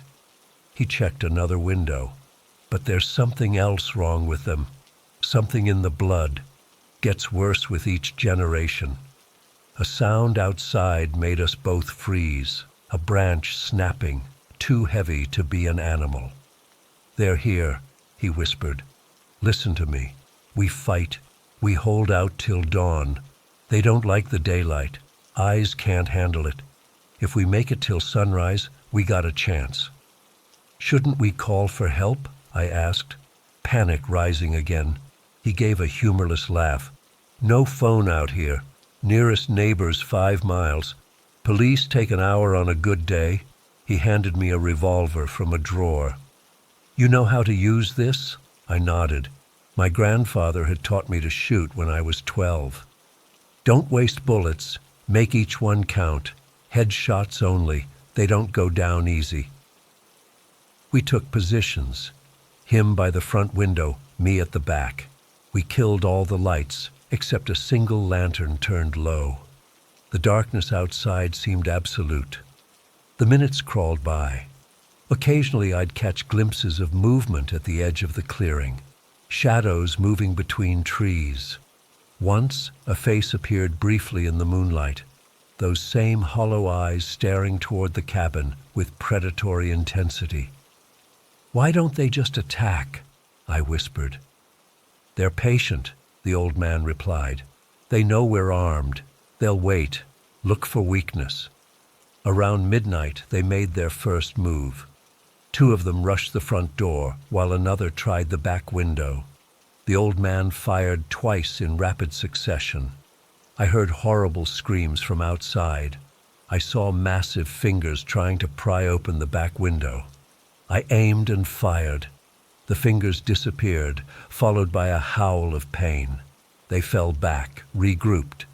The next hour passed in tense silence. Then they tried again, a more coordinated assault. Something heavy crashed against the front door. The deadbolts held, but the frame splintered slightly. "Watch the windows!" the old man shouted. I spun just in time to see one of them smashing through the back window, glass exploding inward. I fired twice, hitting it in the chest. It staggered but kept coming. The third shot caught it in the head, dropping it to the floor. More were pushing in behind it. I emptied the revolver, frantically reloaded with shaking hands. The front door gave way with a crash. The old man's shotgun boomed twice, the confined space making the sound deafening. I heard him curse, the metallic sound of him reloading. We were being overrun. 3 of them were inside now. The old man clubbed one with his shotgun butt, then fired point blank into its face. I caught another with 2 shots, but the third reached me, knocking the gun from my hand. Its face was inches from mine, those black eyes, that too wide mouth. Hands like vises gripped my shoulders. The stench of it made me gag. The old man appeared behind it, pressing his shotgun against the back of its head. The blast showered me with... I don't want to describe it. We fought all night. Sometimes they'd retreat for 30 minutes, then attack again with renewed frenzy. We used furniture to barricade the broken windows and door. The old man was hit in the arm with what looked like a homemade hatchet but kept fighting. As the first gray light of dawn appeared, their attacks grew more desperate, more frenzied. Then suddenly they broke off. We heard them retreating into the woods, those inhuman howls fading into distance. The cabin looked like a war zone. Blood, broken glass, splintered furniture. 3 of their bodies lay where they'd fallen. In the dawn light, they looked even less human. Skin gray-white like cave fish, limbs too long, joints bent at wrong angles. The old man slumped against the wall, breathing heavily, tying a rag around his wounded arm. "It's over," he said, "for now." He helped me to his truck, drove me to the nearest town, a tiny place called Benton's Mill. I called the police from a gas station, told them about my truck breaking down, about being attacked by mountain men. I left out the house with bones, the inhuman aspects. They wouldn't have believed me anyway. They found my truck where I'd left it. No sign of forced entry or damage beyond the dead battery. They searched the area I described, but found no house matching my description. No bodies, no evidence of the night's events except my injuries and the old man's account backing mine. As I was leaving, the old man grabbed my arm. "They'll call you back," he said, his voice low. "Not today, not tomorrow, but someday. Once they get the taste of you, they don't forget. And neither will you." That was 3 years ago. I haven't been back to Kentucky. I moved to a different city, took a new job. I haven't told anyone about what happened. But sometimes I dream about those woods, about that house, about those eyes. And sometimes when I wake up, I swear I can smell the musty rot of that cellar, feel the weight of that pry bar in my hand. The old man was right. They're calling me back, and one day I know I'll answer.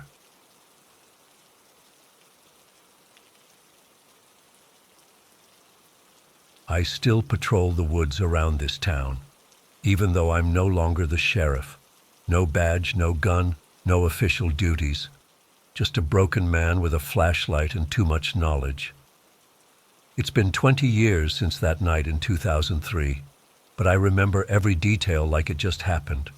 Some nights I wish I could forget, but I can't. So I patrol, and I watch, and I wait, because I know it's still out there. My name is Darren Hawkins, and I was the sheriff of Vernon, Idaho, for 12 years before everything changed. Vernon is one of those towns that barely registers on a map. Population 1,142 when I left office. Mostly good people. Logging families, some farmers, a few retirees who wanted quiet. The call came in around 11:30 p.m. on October 17th, 2003. I remember because I just made myself a turkey sandwich and was settling in to watch Leno. Dispatch radioed that Bethany Mason had called 911 but hadn't spoken, just heavy breathing, then nothing. The line stayed open with what sounded like shuffling movements. Bethany lived in a cabin about 3 miles outside town, right where the forest gets dense. Her husband, Tom, had died in a logging accident 2 years prior, leaving her alone with their kids, Sarah, who was 8, and Ben, who was 6. Good kids. I'd helped Ben untangle his fishing line at the community picnic that summer. I should have called for backup. That's standard procedure for an open line like that. But Vernon only had 4 deputies total, and 2 were out sick with that flu going around. The other was handling a drunk driver on the other side of the county. Besides, I knew Bethany. Sometimes she'd call about hearing noises, and it was usually just raccoons in her trash. The drive to her place took about 15 minutes. It was one of those clear, cold October nights where the moon was so bright you could see your shadow. I remember thinking how quiet it was. No crickets, no owls, just the crunch of my tires on her gravel driveway. The cabin looked normal at first. Lights on upstairs and downstairs. Her old Subaru parked out front. No signs of forced entry, but something felt wrong. The air felt heavy, like right before a thunderstorm, but the sky was clear, and it was cold, way colder than it should have been for October. My breath came out in thick clouds. I knocked on the door, no answer, knocked harder, still nothing. The door was unlocked, which wasn't too unusual for Vernon back then, but unusual for Bethany. She was cautious since Tom died. "Bethany, it's Sheriff Hawkins," I called out, pushing the door open slowly. "Got a call from your place. Everything okay?" The living room was normal, TV still on, showing some late-night infomercial. Coffee cup on the table. Kids' school books spread out, but it was freezing inside, colder than outside even, which made no sense with the heating vents blowing. I noticed something on the floor by the stairs, a cordless phone, off the hook. That would explain the open line. But where was Bethany? I drew my gun, just a precaution, and started checking rooms. Kitchen clear, bathroom clear. Then I heard it, a soft thump from upstairs. "Bethany, Sarah, Ben, it's Sheriff Hawkins. Is everything okay up there?" No response, just another soft thump, like something heavy settling. The stairs creaked as I made my way up. The cold got worse with each step, until it hurt to breathe. By the time I reached the upstairs hallway, I could see frost forming on the wooden banister. I checked Sarah's room first, since it was closest to the stairs. What I found... God, I'm a former sheriff. I've seen car accidents, hunting mishaps, even a murder-suicide once.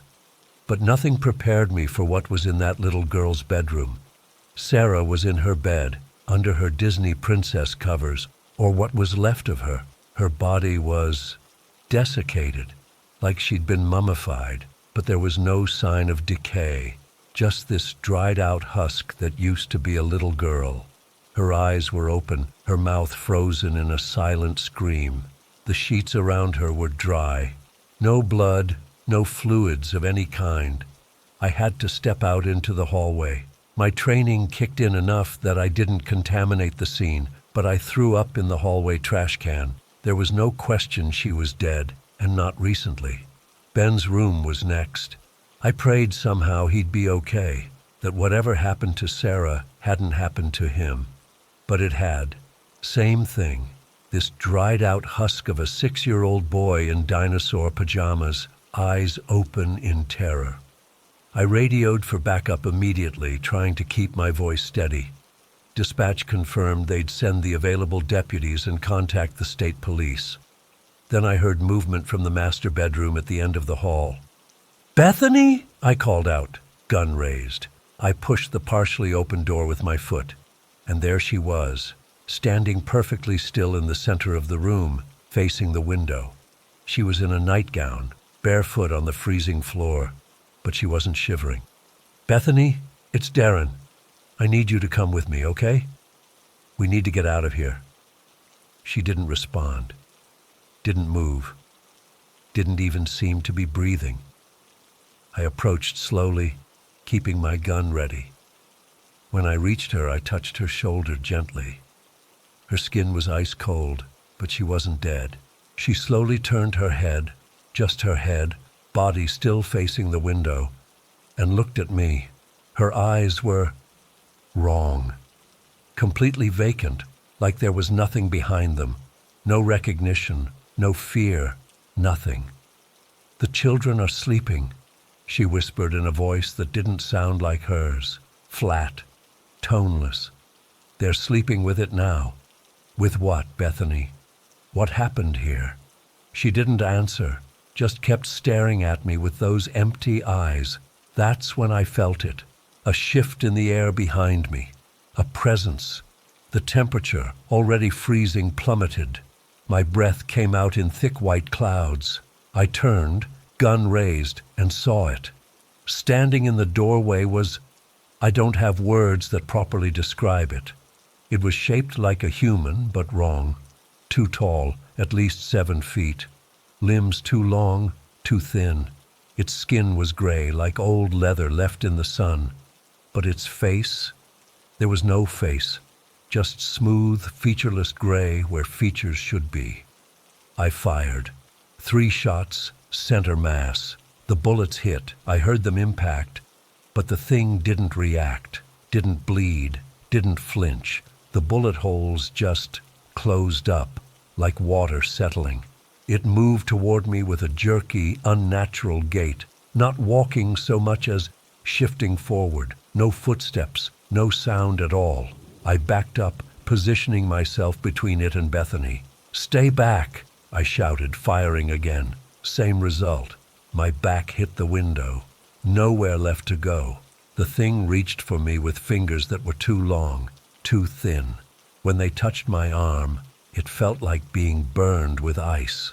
The pain was immediate and horrible, spreading up from the point of contact. I did the only thing I could. I grabbed Bethany, smashed the window with my gun, and pushed us both through it. We fell onto the sloped roof below, then rolled off onto the ground. I landed hard, felt something crack in my ankle. Bethany landed beside me, unmoving but conscious, still staring with those empty eyes.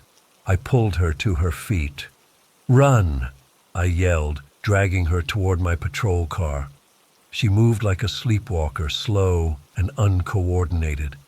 I looked back at the house. The thing was at the broken window, just watching. No rush, like it knew something I didn't. We made it to my car. I shoved Bethany into the passenger seat and started the engine with shaking hands.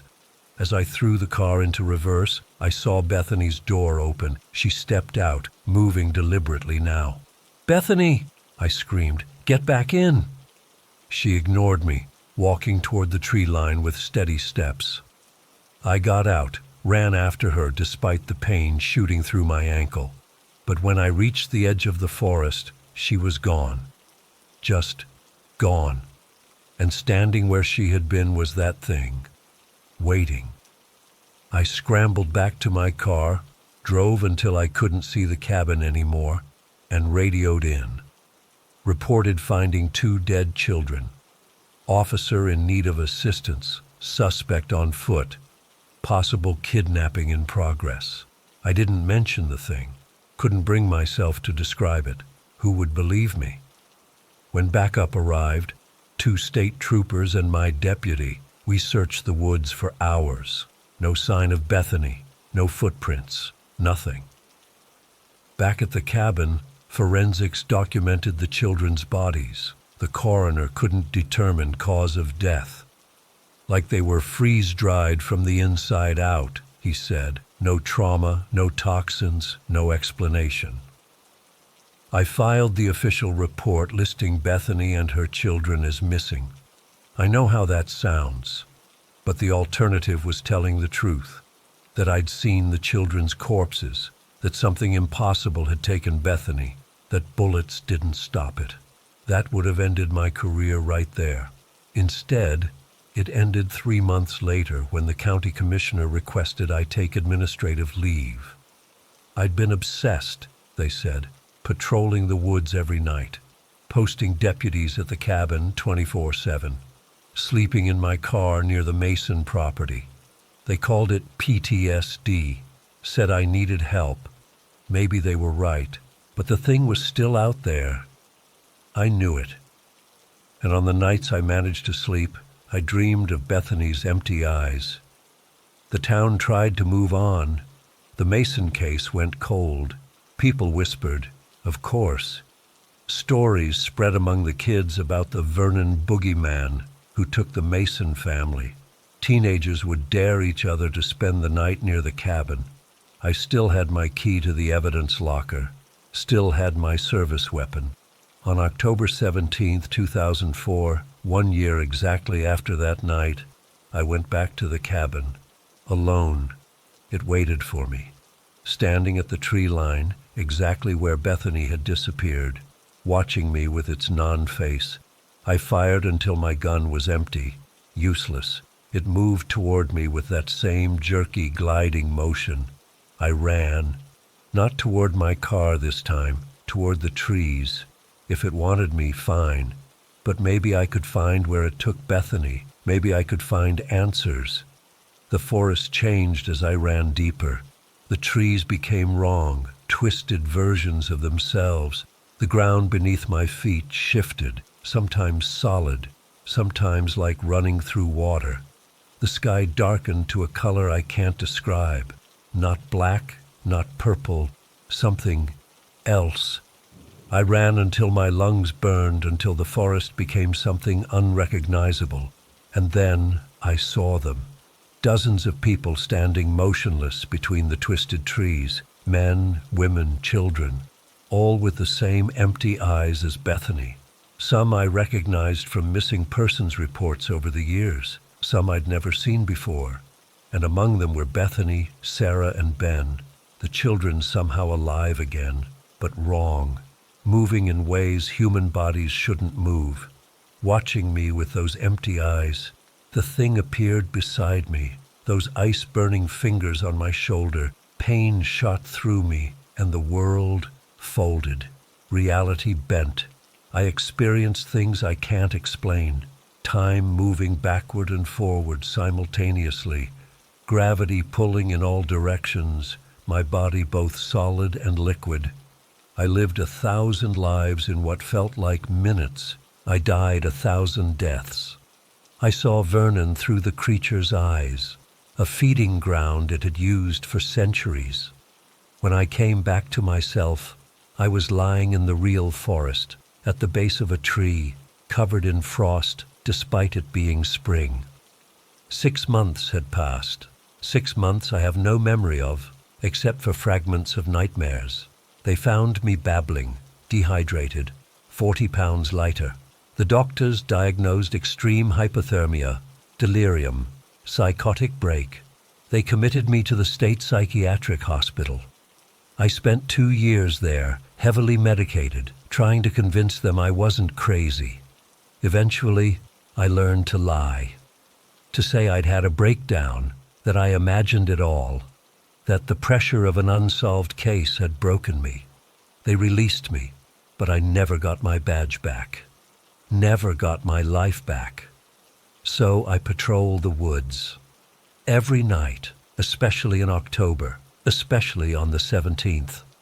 I watch for it, and I warn the teenagers who still dare each other to visit the Mason cabin. Most think I'm just the crazy ex-sheriff. Some listen. I know it's coming back, not just for me, but for someone else. It feeds in cycles. I've researched disappearances around Vernon going back to the 1800s.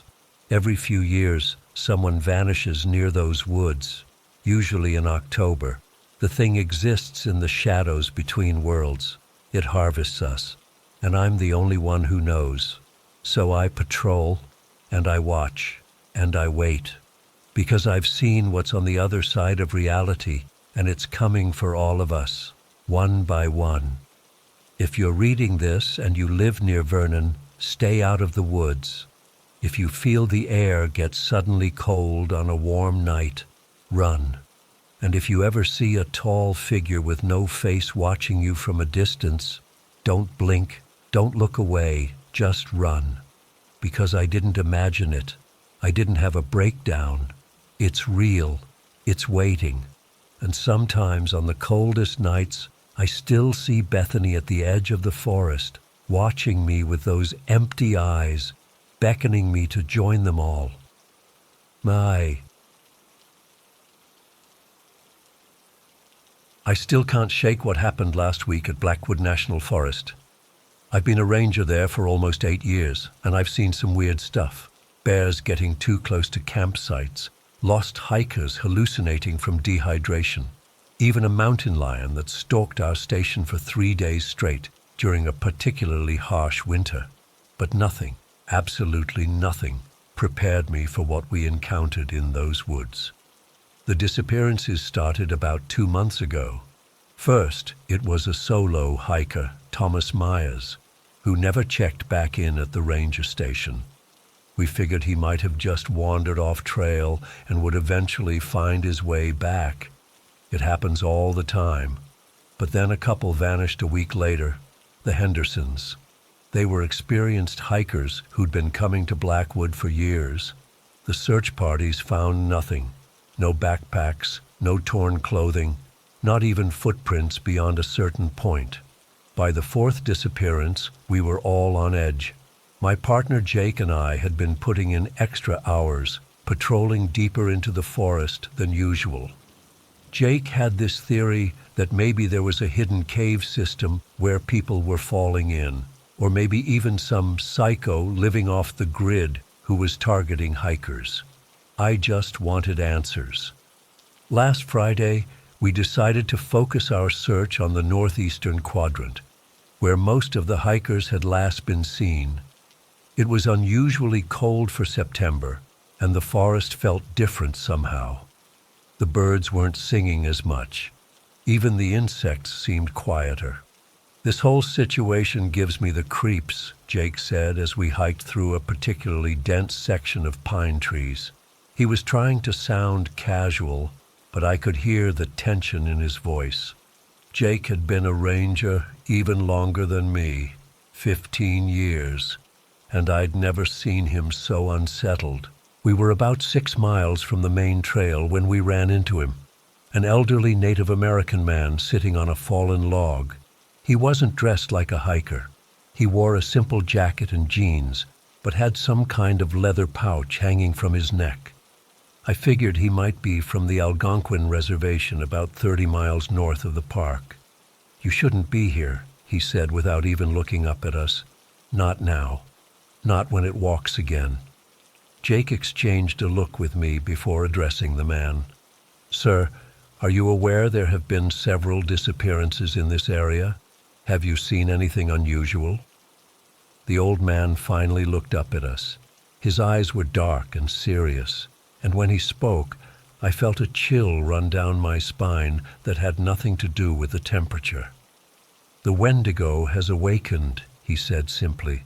"It hungers after a long sleep." I'd heard the term before, some kind of Native American legend about a cannibalistic spirit.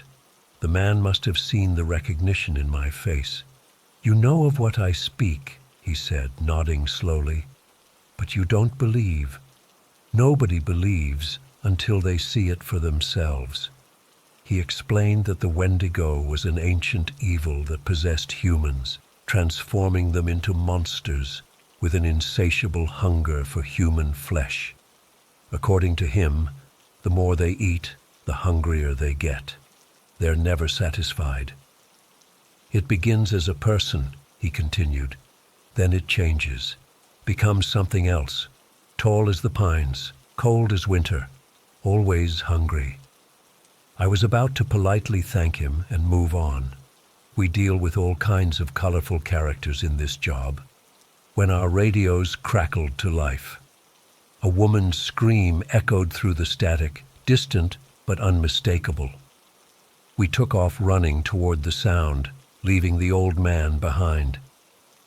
About half a mile later, we found a backpack leaning against a tree.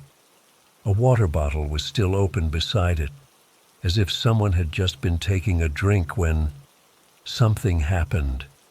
That's when I noticed the footprints.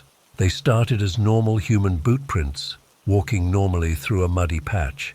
Then the stride lengthened abnormally, as if the person had suddenly started taking huge leaps. And then the prints changed. The human shoe pattern gradually morphed into something else, wide, three-toed indentations with what looked like claw marks digging into the earth.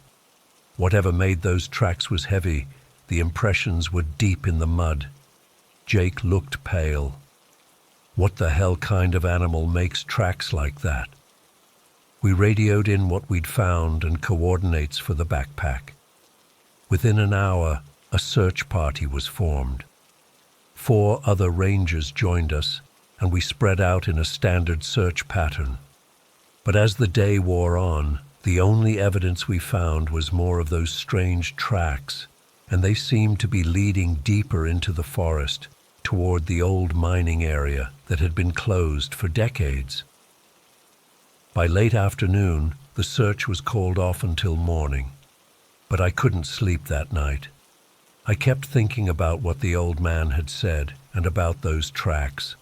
I pulled up the reports of all the missing persons on my laptop and started mapping them out. It hit me around 3 a.m. Every single disappearance had occurred within a 5-mile radius of the abandoned mine shaft. The next morning I showed Jake and Liza, another senior ranger, what I'd found. Liza was skeptical but practical. Even if it's not related to the disappearances, that mine shaft could be a hazard. We should check it out anyway, she said. We geared up properly this time. Headlamps, first aid kits, weapons. We carried 44 magnums for bear encounters, extra batteries, flares, and radios. The hike to the mine took almost 3 hours. It was an old silver mine that had been shut down in the 1950s after a collapse killed several miners. The entrance was supposed to be sealed, but someone had clearly broken through the old wooden barricades. The mine entrance gaped like an open mouth in the hillside. The air coming from inside was cold and had a smell that made my stomach turn, like rotting meat and something else I couldn't identify, something musty and wild. Jesus, Jake muttered, pulling his collar over his nose. Something definitely died in there. We switched on our headlamps and entered single file, with Jake leading, me in the middle, and Liza watching our backs. The tunnel sloped gently downward, the walls reinforced with old timber that groaned occasionally as we passed. Water dripped somewhere in the darkness beyond our lights. About 200 yards in, the tunnel opened into a larger chamber, and that's when we found them. Bodies, or what was left of them. Some were just scattered bones picked clean. Others were fresher, torn apart, with chunks of flesh missing. The remains of at least 6 or 7 people were scattered across the rocky floor. Liza started gagging. Jake just stood there, frozen.